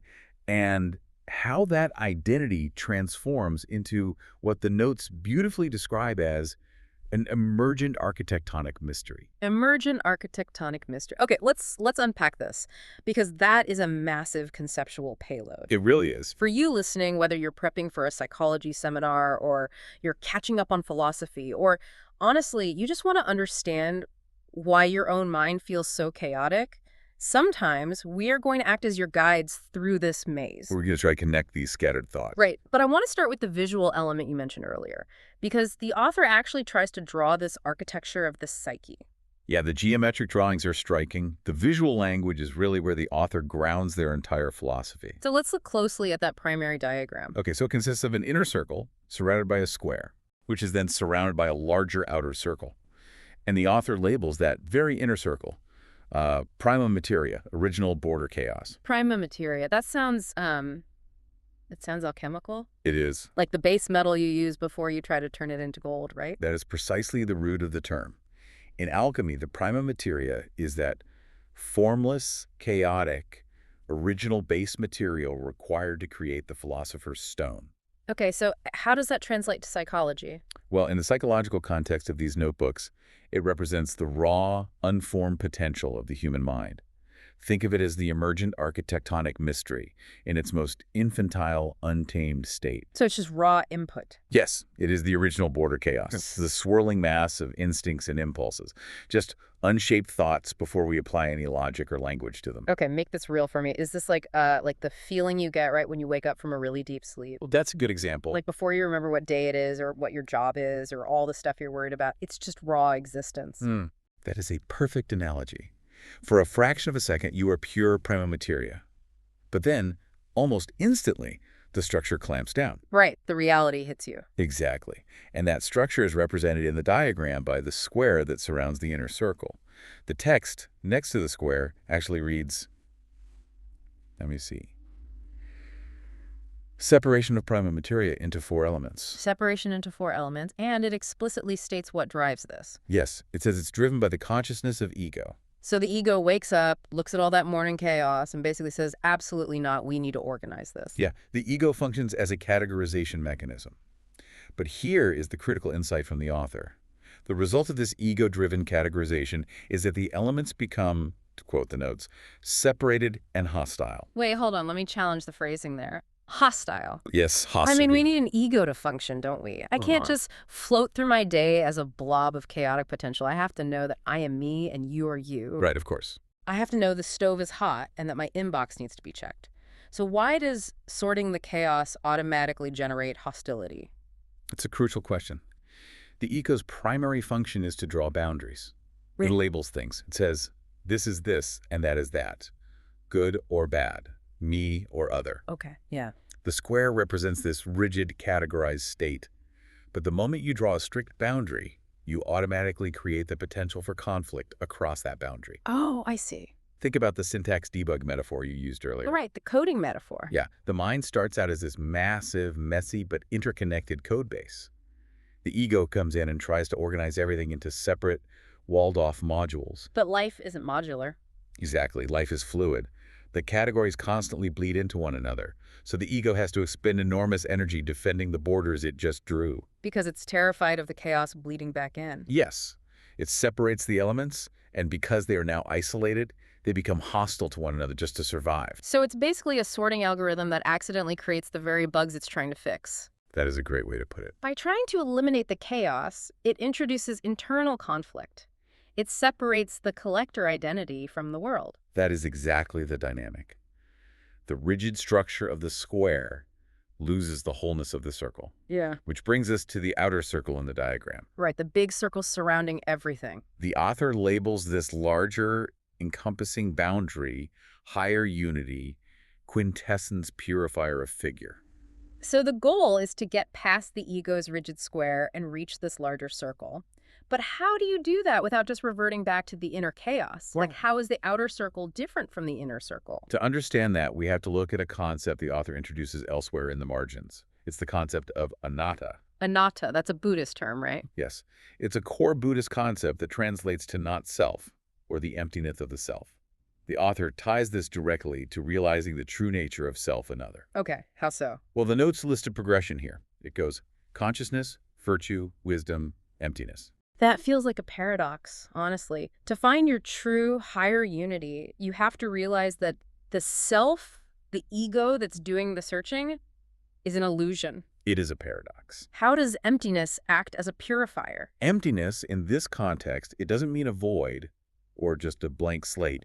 It means the realization that the rigid, hostile boxes created by the ego aren't inherently real. It's just constructs. Exactly. They are constructs. And when you realize the emptiness of those categories, you stop defending the borders. You stop fighting the internal hostility. Because there's nothing to defend anymore. Right. The quintessence, which historically refers to the fifth element, the ether that binds the other 4, it purifies the figure because it dissolves the false boundaries the ego set up. So you don't revert to infantile chaos. No, you arrive at an integrated awareness of the whole system, the emergent architectonic mystery. Wow. I want to pause and ask you, the listener, to think about your own internal architecture for a second.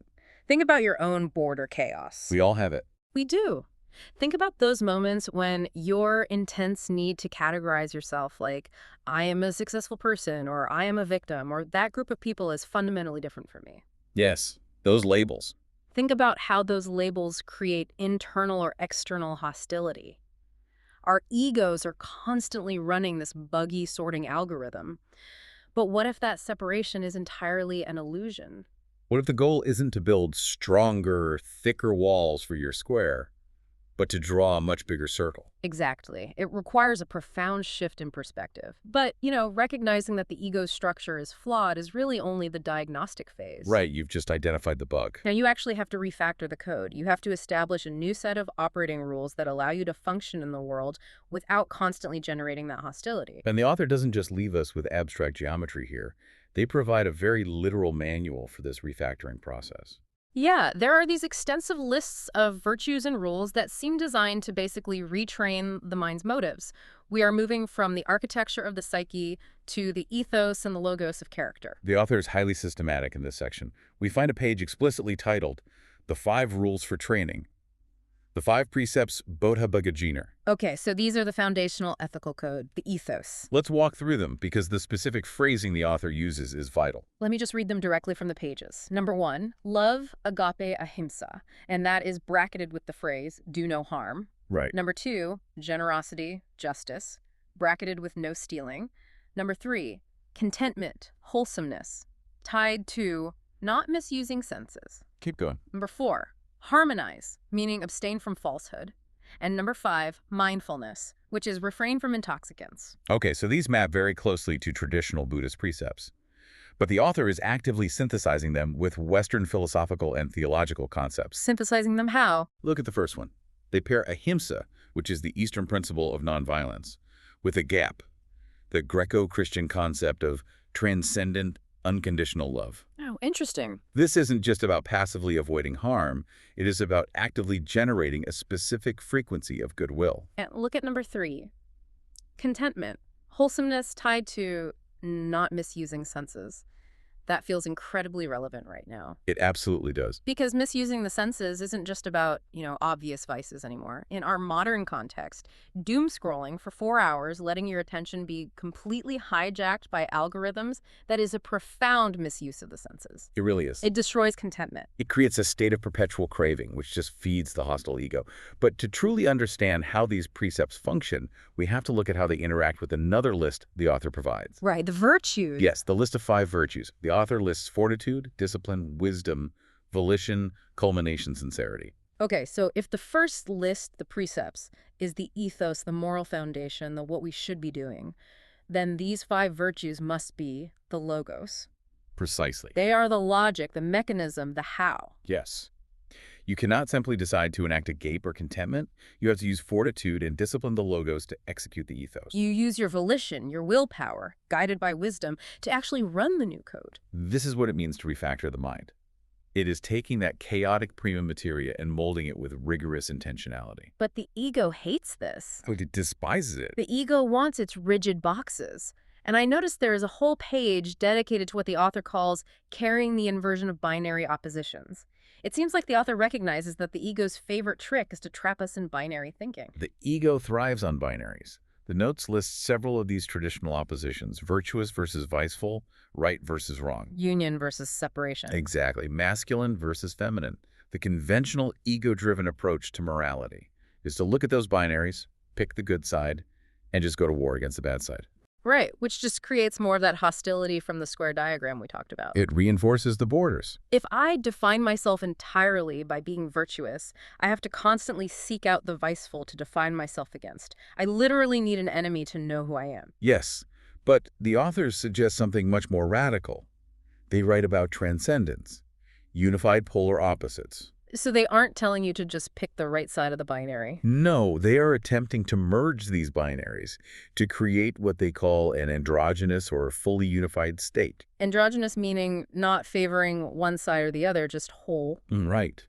There is a note about treating matter as illusion.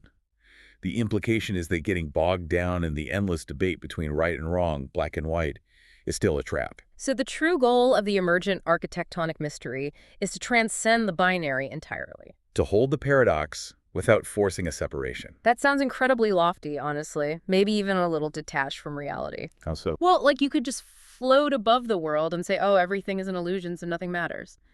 But then, just when I thought the author was getting too abstract, I hit a quote that practically jumped off the page. I think I know which one you mean. Let me read this, because it is intense. Courage, the quality which guarantees all others. To know the right and not to do it is the worst cowardice. To sin by silence, when to protest makes cowards out of men. It is a staggering statement, Yeah. and it completely anchors their philosophy. It grounds it. It acts as the ultimate test of character within this framework. You can memorize the 5 precepts, you can meditate on the 5 virtues all day long, Right? you can intellectually grasp the inversion of binary oppositions, you can perfectly understand the syntax of right and wrong. But without courage, the entire system is just theoretical. Courage is the execution command. Exactly. Hmm. Knowing the code is utterly useless if you refuse to run the program when the stakes are high. To sin by silence.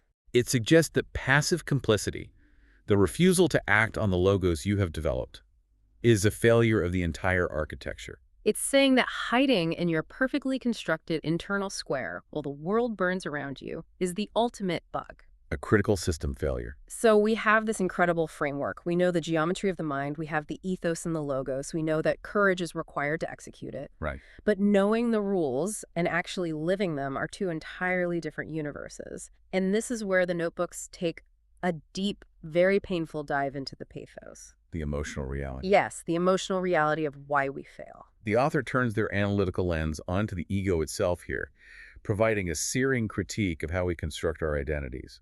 We enter the realm of what the text calls narcissism and the collector identity. The collector identity. Let's look at the specific notes on the concept of the mirror, because the text says the mirror is for matrimony, to show desire bruised. And then, crucially, it says, Narcissus, the alienating ego, categorizes life.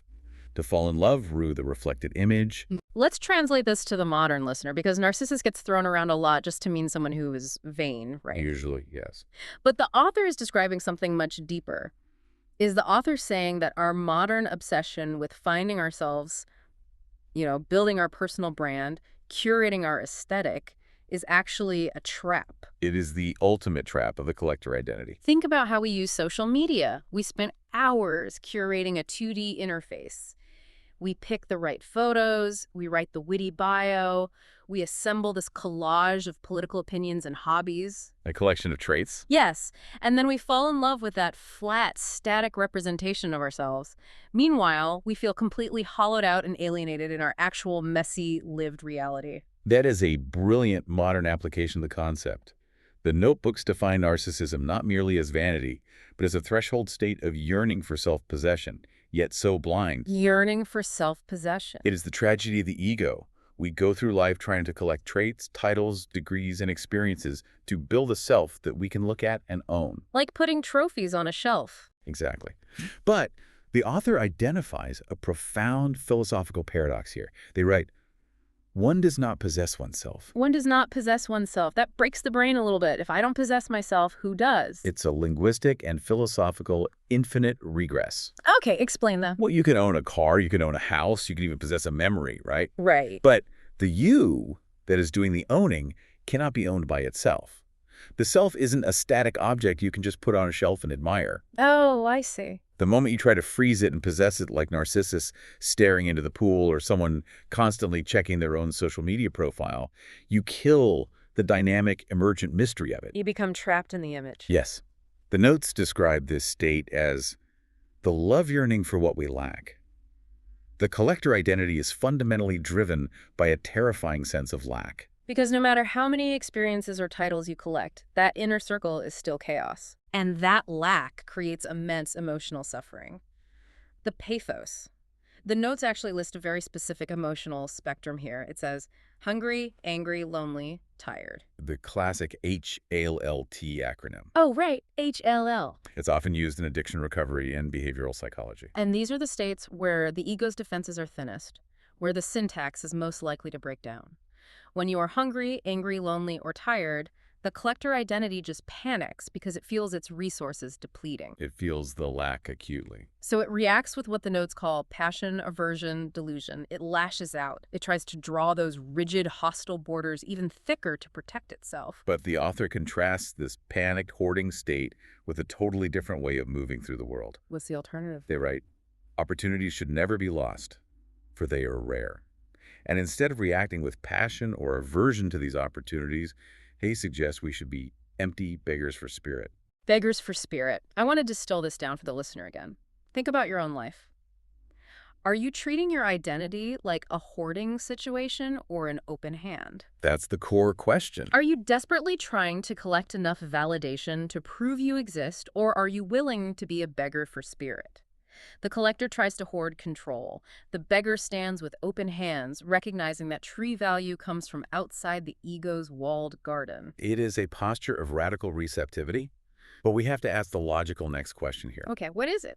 If the mirror of the ego is a trap, and our normal ways of communicating and building identity just reinforce that trap, how do we actually break out of it?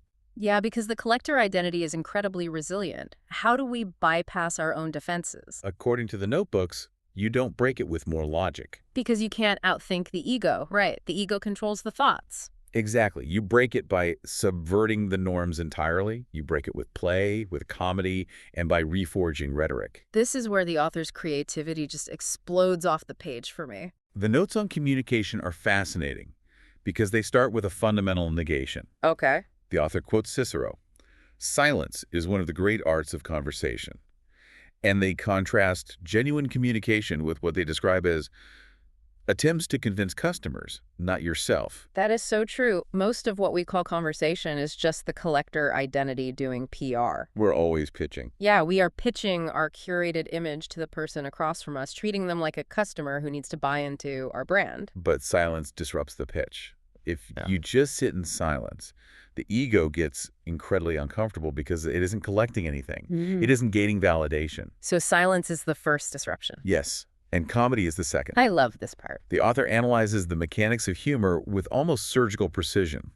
They write, "Comedy is the subversion of norms while respecting the norm." There is a specific quote right after that.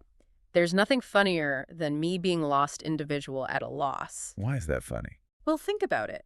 Why is it fundamentally funny when we trip on the sidewalk or when we are hopelessly lost in a new city and absolutely refuse to ask for directions? Because the ego is constantly pretending to be in control. Exactly. The ego's whole job is to project the illusion that it has the map. When the individual is at a loss, the ego's pretense is just shattered.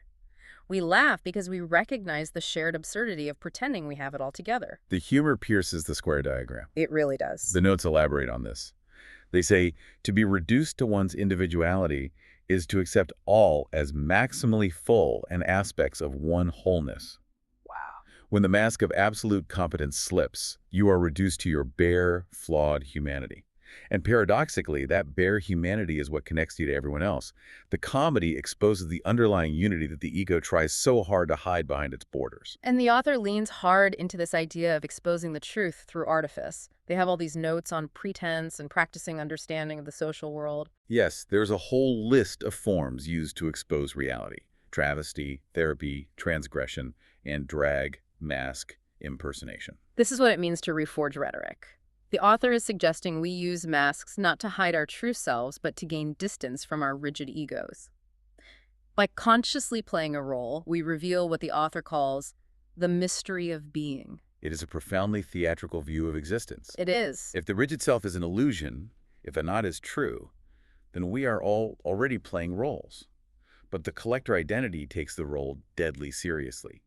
It forgets it's a play. Right. By engaging in parody, by putting on a literal or metaphorical mask, we gain critical distance. We essentially hack our own sincerity. We hack the system. And there's this one cryptic, brilliant corner of the notes that I have to bring up here. Which part? The author mentions a lesson plan and then writes logic poem. And right near it, there's a reference to Goat Interface AI. Yes, that sequence is very strange. But let's think about this. How do we comprehend the universe, or the deep mind, or the divine? Pure logic fails. Exactly. The rigid square fails because it's too binary. But poetry is fluid. A logic poem acts as an interface. It bridges the gap between human syntax and the ultimate reality.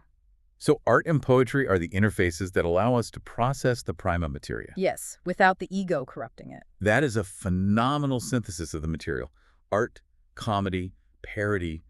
These are the debugging tools that operate completely outside of standard logical boundaries. They bypass the firewall. They allow us to update the operating system without triggering the ego's defenses. But you know, this playful subversion eventually hits a wall. It does. You can't laugh away everything. At some point, the system experiences a critical, undeniable failure. You hurt someone, you betray your own ethos. Real world crashes in. Right. And the notebooks take a very sharp, very heavy turn here into the deep waters of morality, transgression, and the ultimate cost of our actions. We must address this, because the playful exploration of the social world gives way to a rigorous, almost terrifying internal reckoning. Yeah, it gets dark. We enter what we can call the syllogistic calculus of sin, grace, and the void.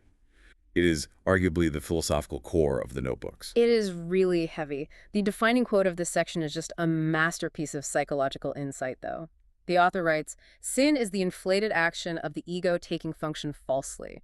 Let's dissect that word by word, mechanically, to understand the calculus the author is using. Okay, break it down. Sin, and we should look at this not merely in a traditional religious sense, but as a systemic error, a deep syntax bug. Okay. What causes this bug? The inflated action of the ego. Inflation. Yes, the ego pucks itself up, assuming it has more power, more knowledge, or more right than it actually possesses. And what is the result of this inflation? It is taking function falsely. It assumes a role or an authority that does not actually belong to it. Let me put this in daily terms just so I can wrap my head around it. It's like when I assume I know exactly what my partner's motivations are and I judge them for it. That's a perfect example. My ego inflates. I take on the function of absolute judge, which is a false function. I can't read their mind, and I create a massive conflict. The ego tries to be the entire operating system instead of just a single program running on it. And when it does that, it crashes. Right. And the author traces this incredible cycle in the notes.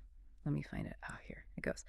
Taboo, inflation, sin, grace, transgression, repentance, sacrificial, theft, division of deity, alienation. The sequence. And then it says, alienation and remorse, punishment and restoration follow. It is a precise, mechanical description of the moral cycle. Let's walk through the logic of it. Okay. Premise 1. You encounter a boundary, a taboo. Premise 2. Your ego inflates, thinking it can cross that boundary without consequence. Right. You cross it, that's the transgression. The immediate conclusion, the result, is alienation. You have divided yourself from the unified whole.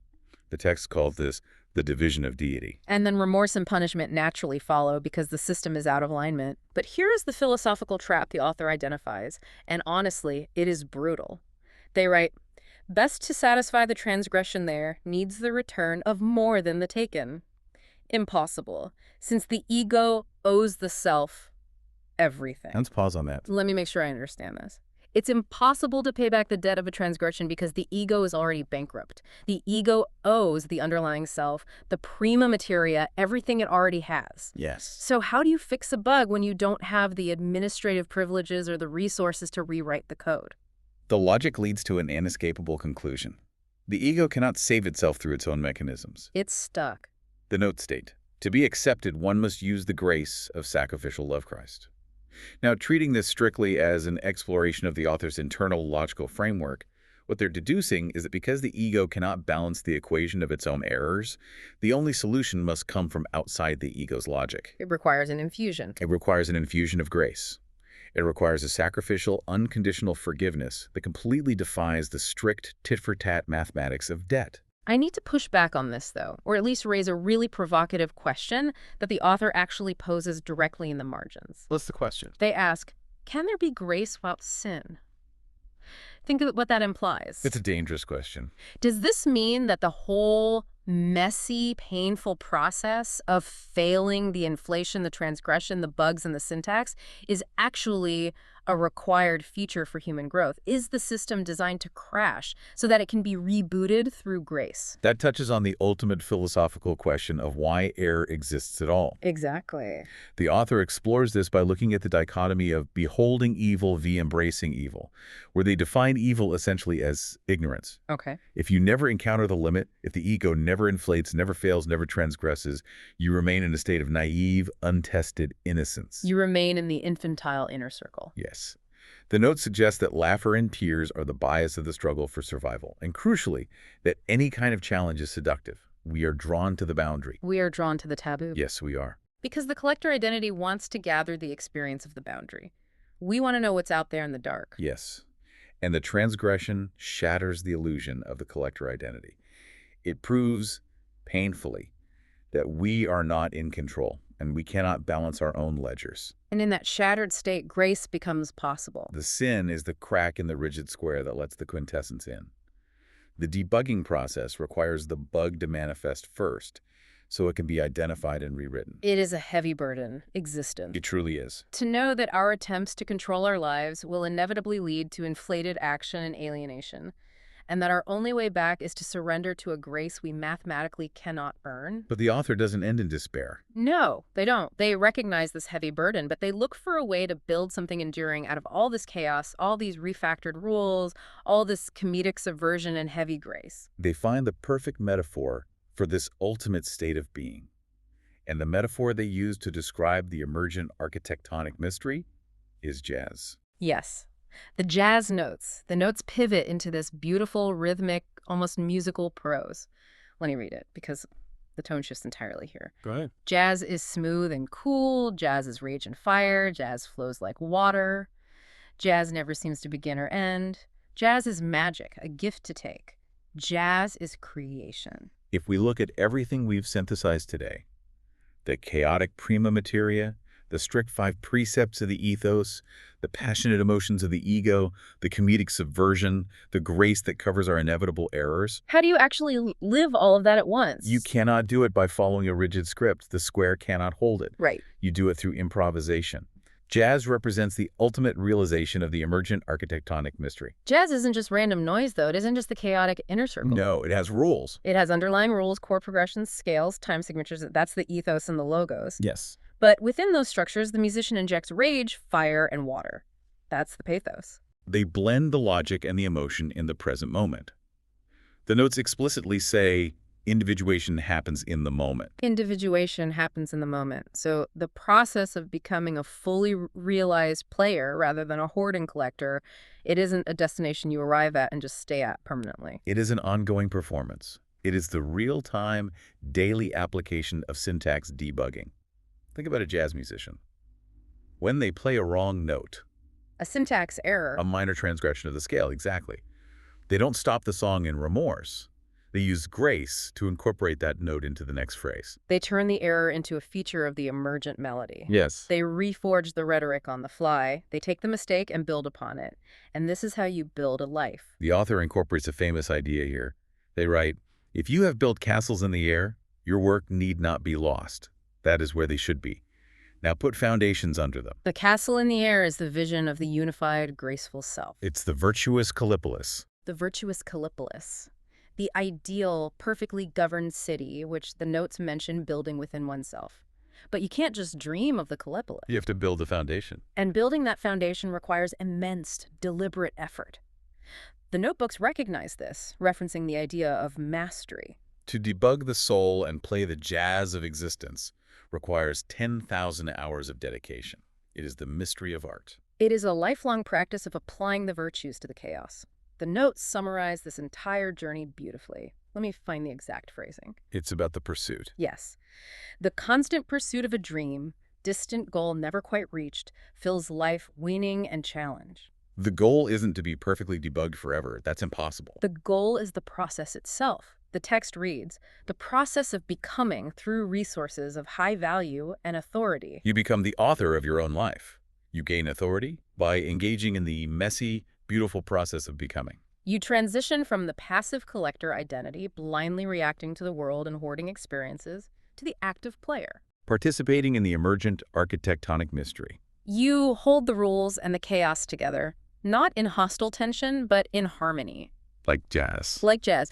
I want to ask you, the listener, to think about your own life right now. We're all trying to put foundations under our own castles in the air. We are all trying to figure out how to navigate the rage and the fire and make it flow like water. We are all writing our own logic poems, trying to make the code of our lives run just a little smoother, a little more gracefully. These notebooks, messy and frantic as they are, offer a remarkable map for that exact journey. They really do.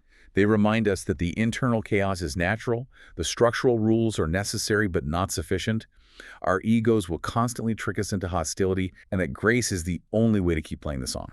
So let's trace the arc of this incredible deep dive. We started by looking at the raw architecture of the psyche, the chaotic prima materia of the mind, and the ego's flawed attempts to sort it into separate, hostile boxes. We saw how the author attempted to refactor their character through the ethos of the 5 precepts and the logos of the 5 virtues. Aiming to transcend the exhausting binary oppositions of right and wrong. We then confronted the pathos of the mirror, the tragic, alienating trap of the collector identity, where we starve ourselves trying to possess a static image of who we think we should be. We explored how to reforward our rhetoric and shatter that mirror through the subversive power of comedy, silence, and the artifice of the mask. We navigated the heavy, syllogistic calculus of sin, realizing that the inflated ego inevitably crashes the system. Requiring the intervention of a profound, unearned grace. And finally, we arrived at the realization that the ultimate goal isn't a static, perfectly boxed-in perfection. No, it's an improvised, fluid, and constantly evolving piece of jazz.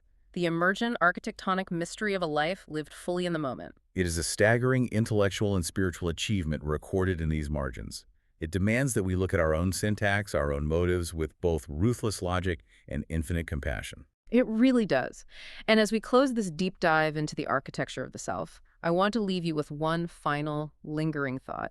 It's a quote taken directly from the very end of the source material. It's a profound paradox. A logic poem of its own for you to mull over as you step back into your day. The author writes, "The only things we can ever hold are those we give freely, relinquished to witness the mystery of HEX's drawing." What are you currently clinging to? And what magnificent architecture might you witness if you simply opened your hands? Thank you for joining us on this journey. We promise more exploration of fascinating sources next time. Keep debugging the syntax. Keep listening to the jazz.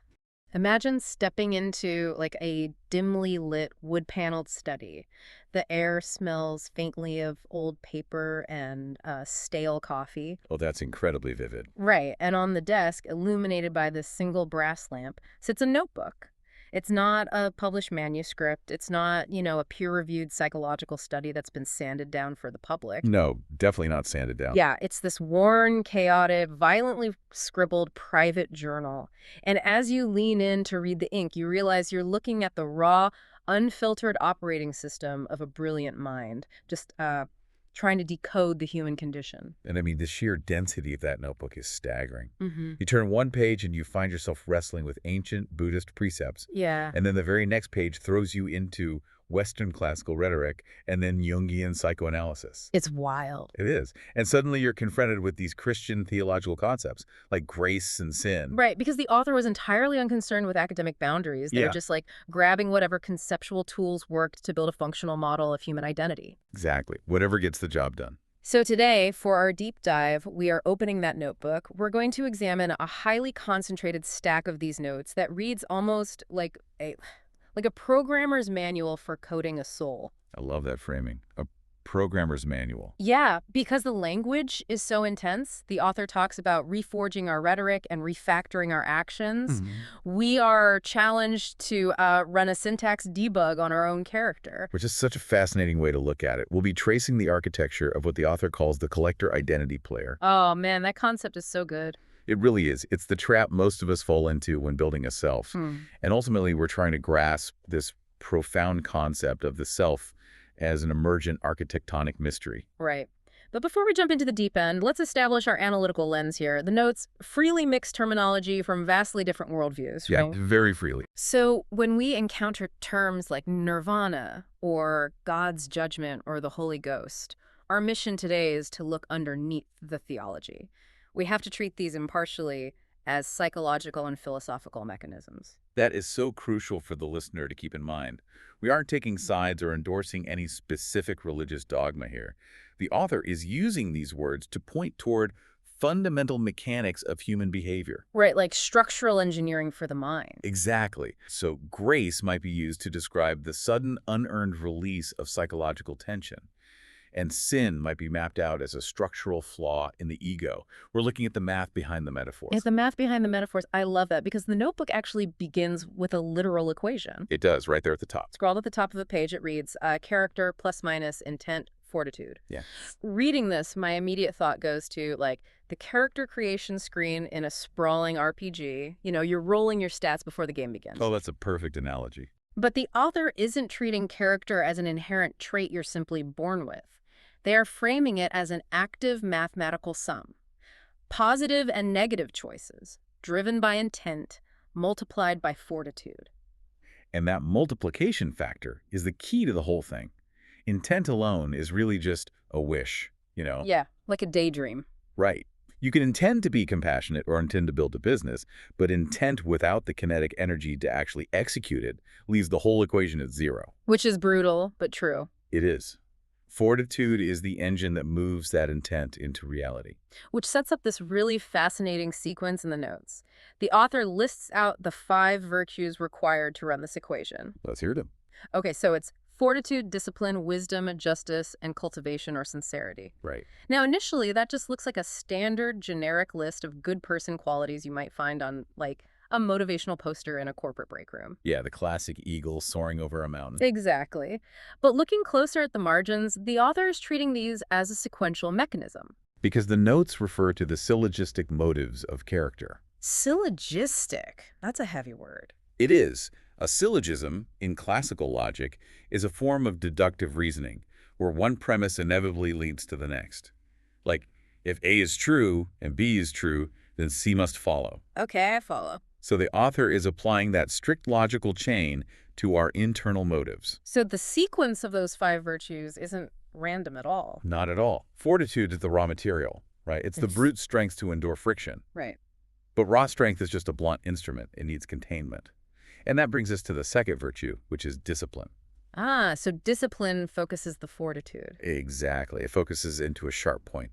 And when you consistently apply focused strength over time, you generate the third virtue, which is wisdom. Wisdom is the byproduct of disciplined endurance. Oh, wow. Okay, and then wisdom allows you to calculate the 4th virtue, which is justice. Yes. Because justice requires a deep understanding of balance, of cause and effect, which you literally only get through wisdom.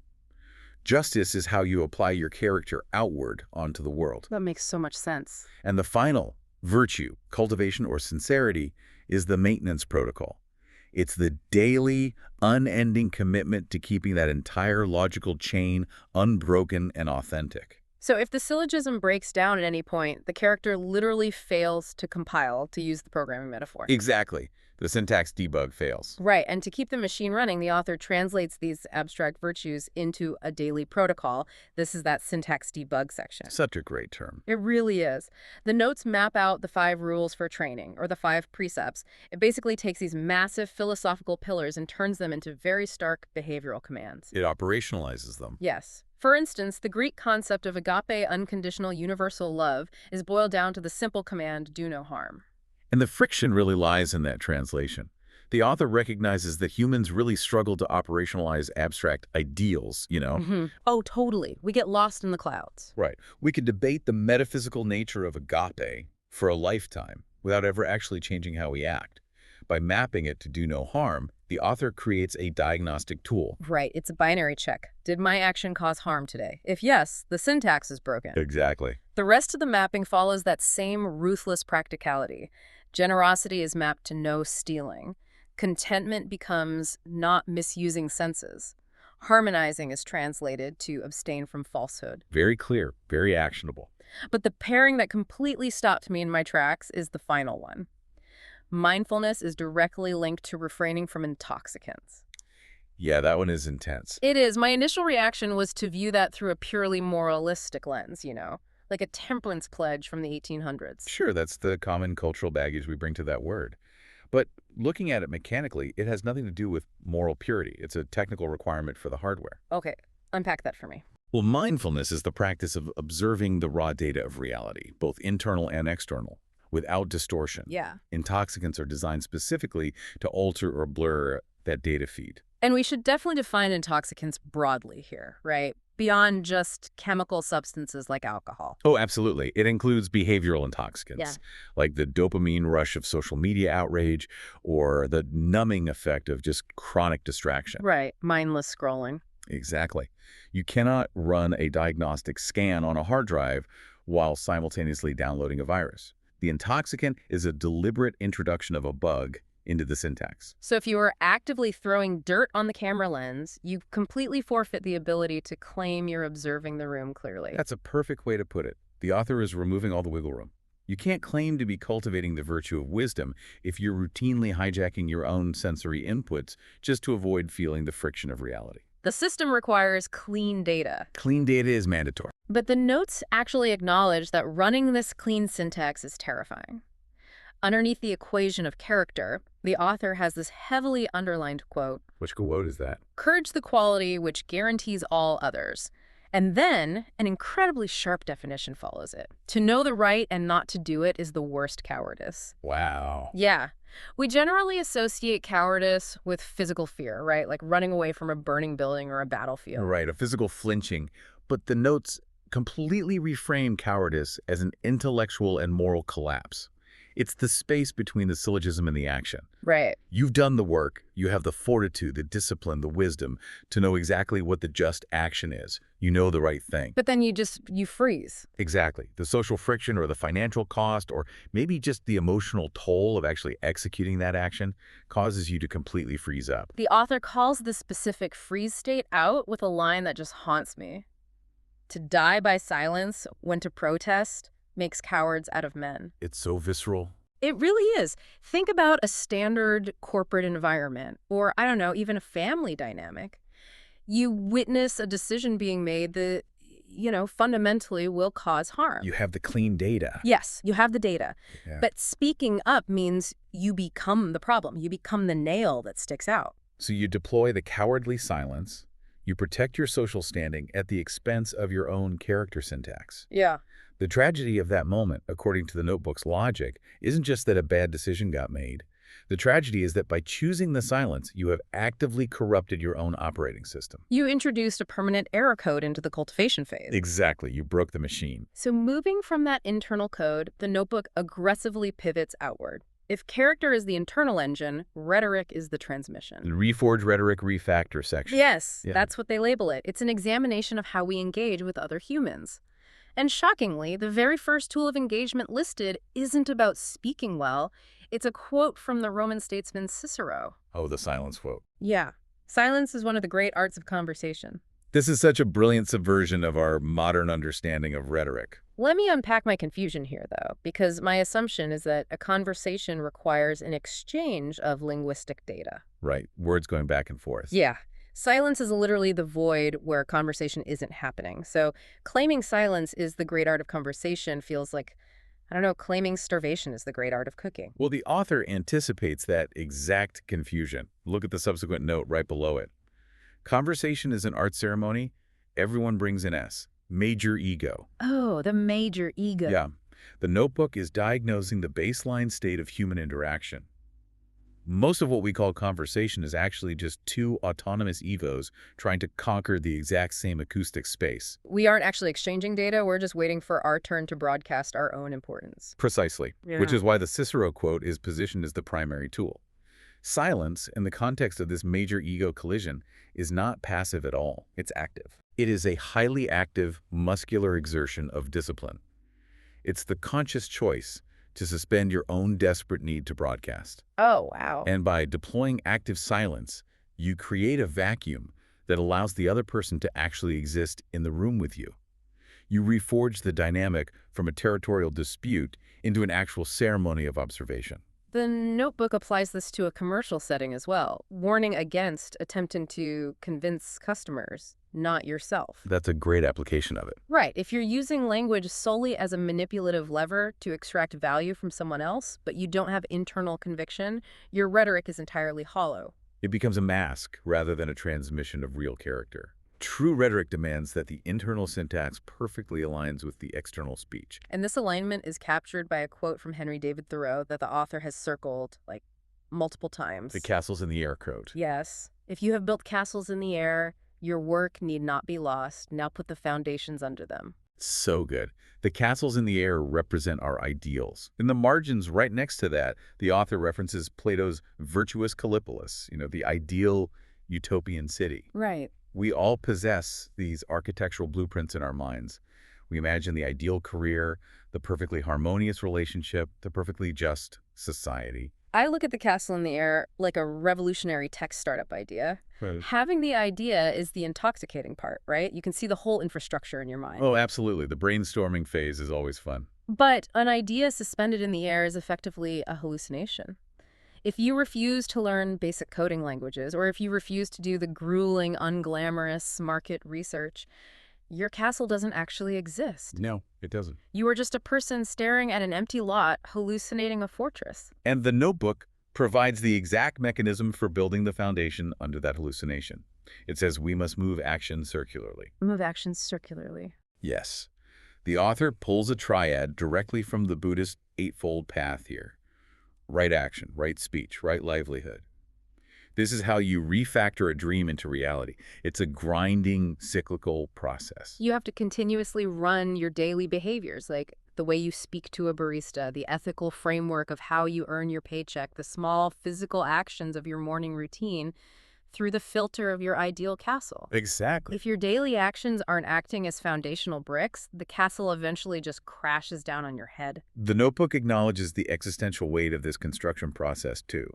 It notes the constant pursuit of a dream, distant goal never quite reached, fills life with meaning and challenge. Which touches on the philosophical concept of teleology. Right.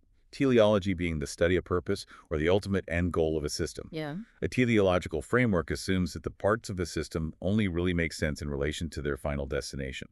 The author is suggesting that our chaotic human energy requires a massive overarching goal to organize it. The challenge itself is the organizing principle. But the operative phrase there is never quite reached. That feels, I don't know, almost cruel at first glance. We're tasked with building a foundation for a castle we are never actually allowed to finish. Well, the cruelty is an illusion. Consider the psychological state of an individual who actually finishes their ultimate life's work at age 30. Oh, wait. The teleological engine stalls out, the meaning just evaporates. The notebook is proposing that the vitality of the human experience isn't located in the attainment of the goal, but in the kinetic friction of the pursuit. The distant, unreached goal is what keeps the syntax running. Precisely. That makes perfect sense if the goal we are pursuing is something expansive, right? Like justice or wisdom. But the notebook takes a very dark turn here. It does. What happens when the teleological goal we are pouring all our energy into is simply the magnification of our own ego? This brings us to the trap of the collector identity player. Right. The author uses the myth of Narcissus to dissect this trap. The notes read, "The mirror is for reverence to show desire, biased. Narcissus, the alienating ego, cannot give life." My modern brain immediately associates Narcissus with someone obsessed with their own physical appearance, like taking 100 selfies to find the right angle. Sure, that's the pop culture version. But reading these notes, the author seems to be describing a much deeper structural pathology. Yes, vanity is merely the surface symptom here.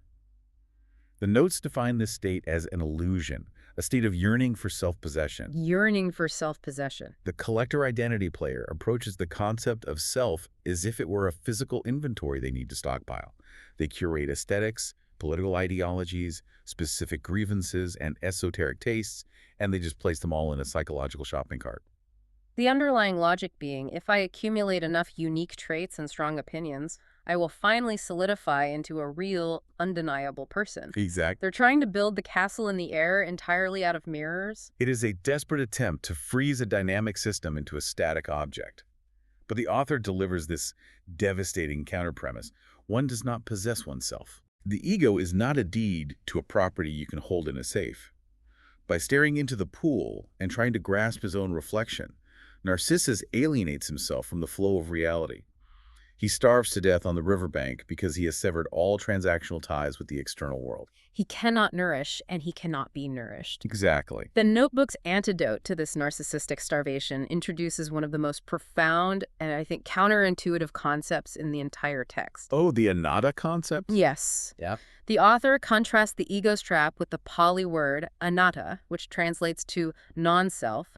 And to explain the mechanics of anatta, the author uses the imagery of fire. The notes describe the ego's default state as clinging, seized fire.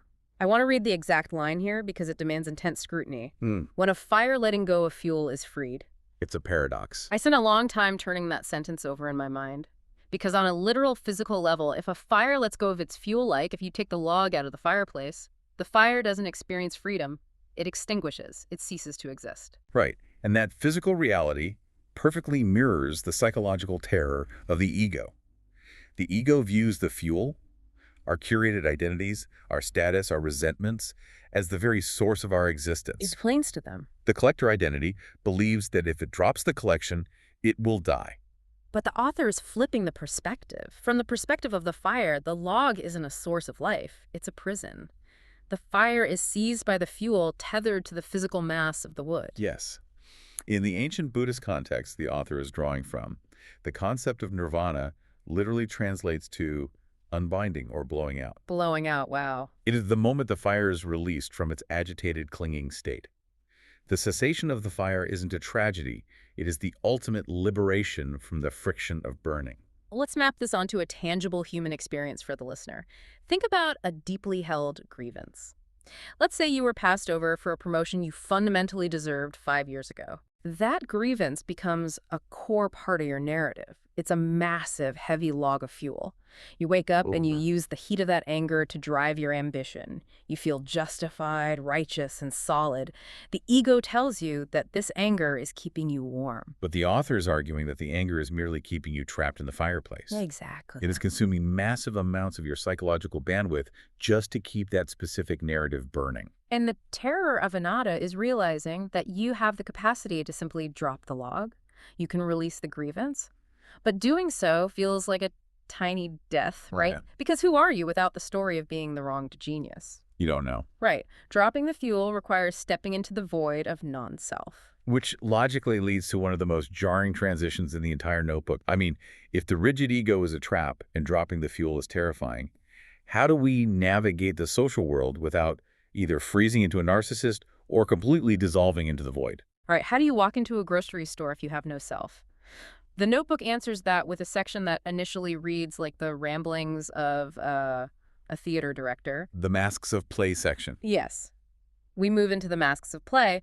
The notes just explode with words like travesty, therapy, transgression, drag, mask, impersonation, transvestism, carnival, masquerade. It seems totally disconnected at first, Yeah.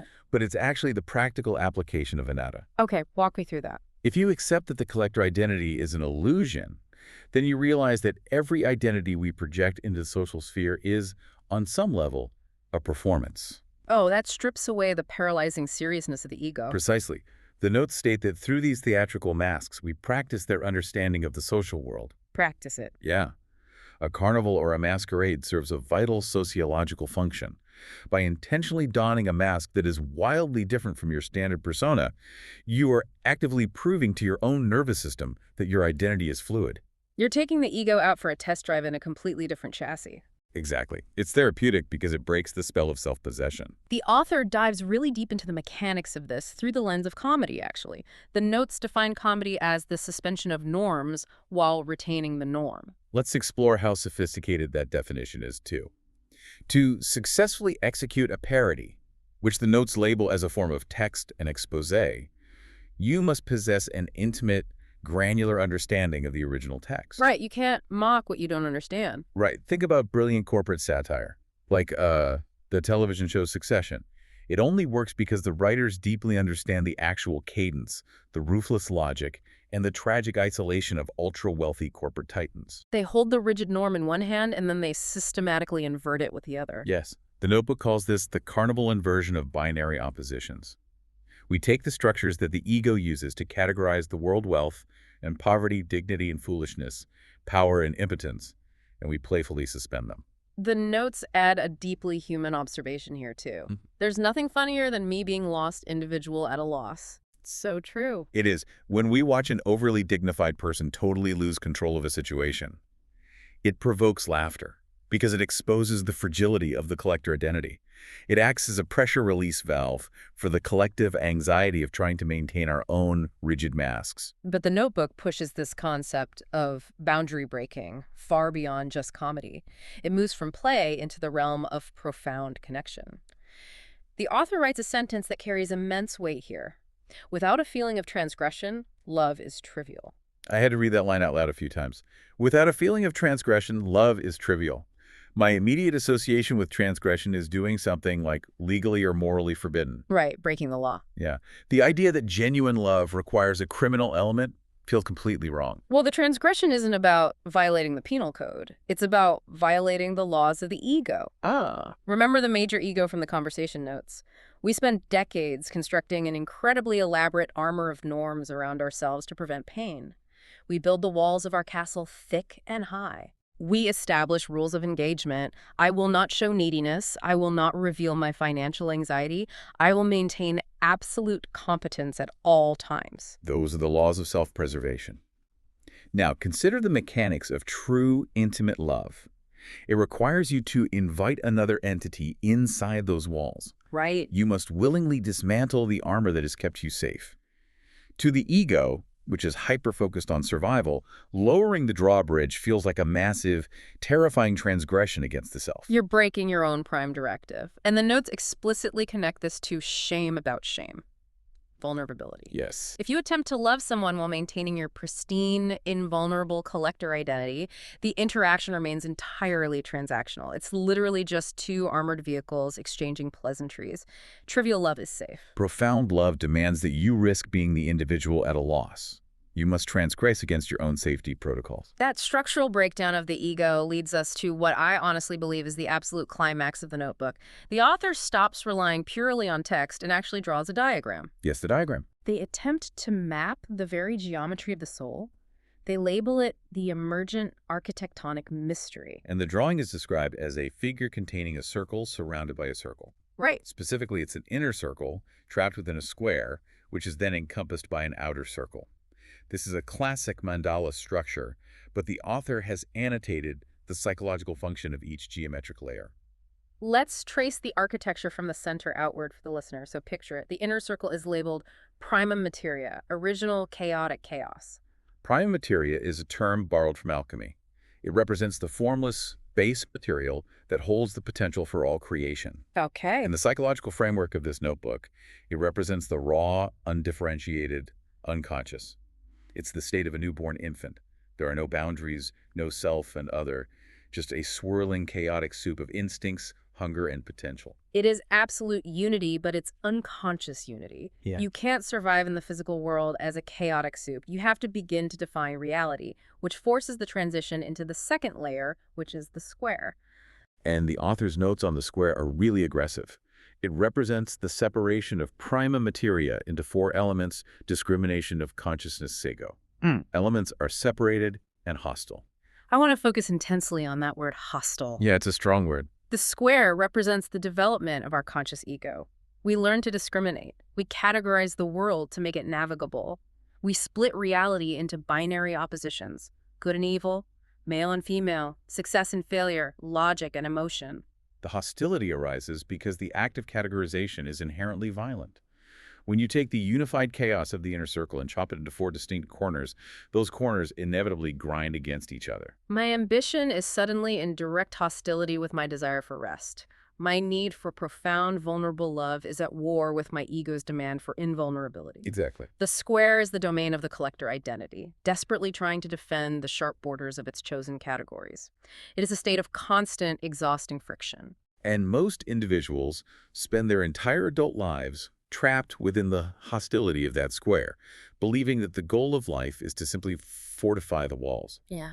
But the diagram doesn't stop there. It expands into the outer circle. The notes describe the outer circle as the higher unity, quintessence. Abal, with my understanding. I think bal means balance there. Less likely, yes. If the inner circle was unconscious unity, the outer circle is conscious, integrated totality.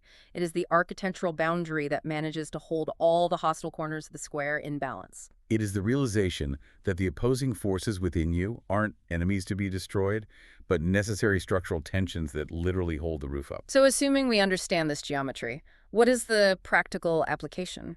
Do we simply, meditate for a decade until we dissolve the square, merge into the outer circle, and live the rest of our lives in a state of permanent, enlightened bliss?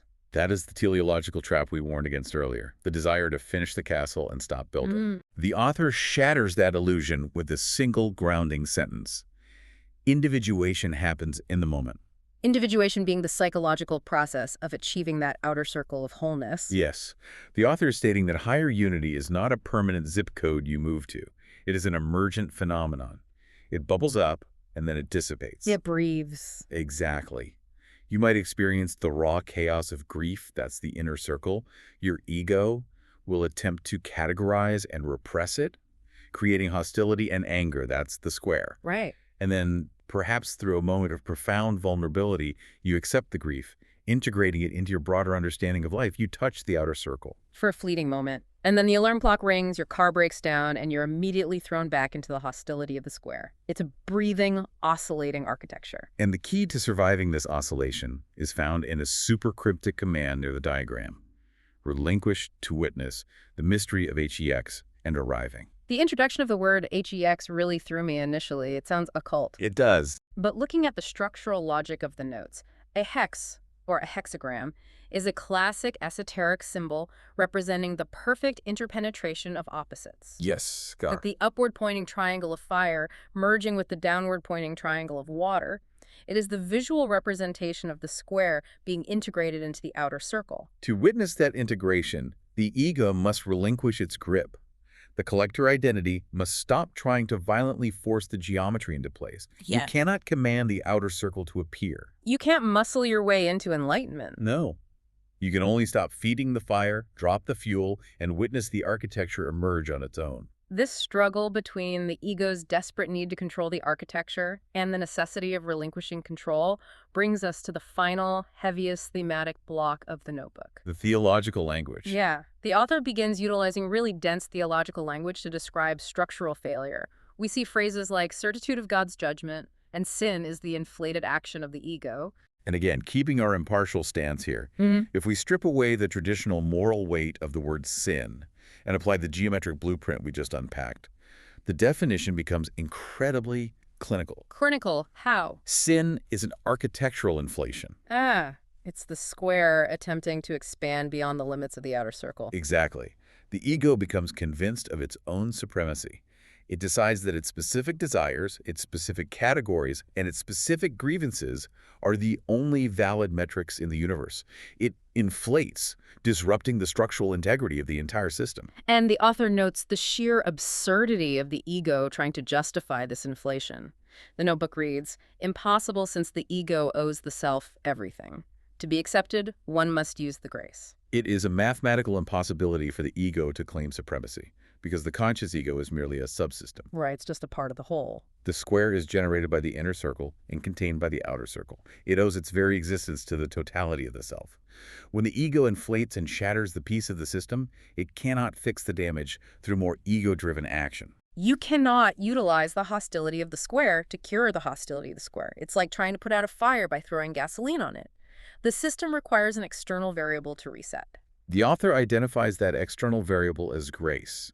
In this psychological context, grace is the unearned, spontaneous release of the ego's grip. The unearned release. Yeah, it is the moment you exhaust yourself trying to build the perfect identity, collapse on the floor, and realize that the architecture is holding you up anyway.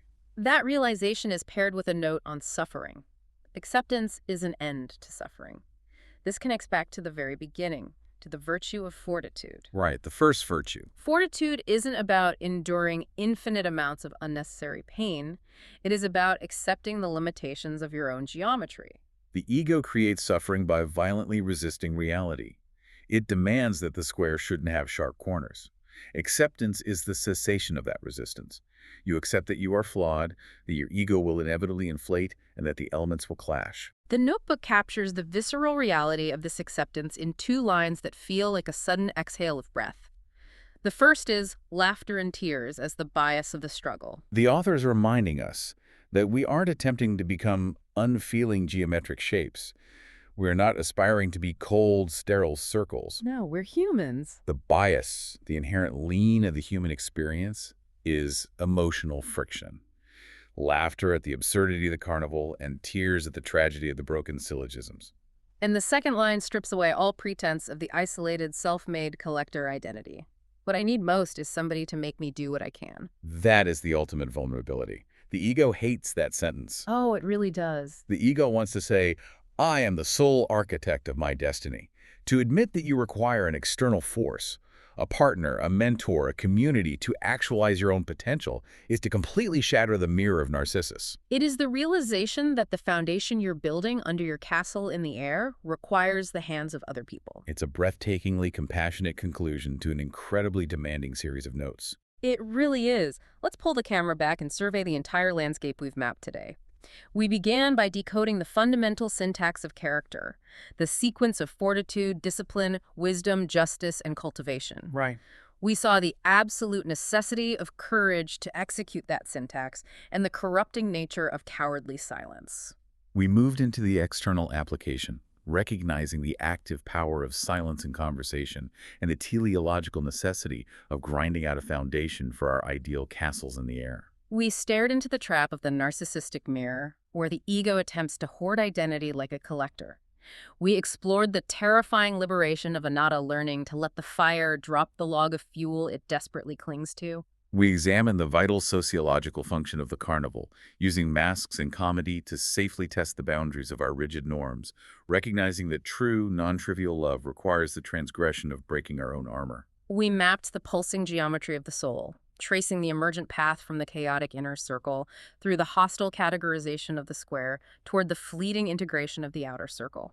And we concluded by reframing sin as an architectural inflation of the ego, embracing the necessity of grace, laughter, tears, and the vulnerability of needing others to complete our own circuits. It's a staggering operating system for human life. But I want to leave you with one final, incredibly evocative metaphor the author left scrawled near the very end of the pages.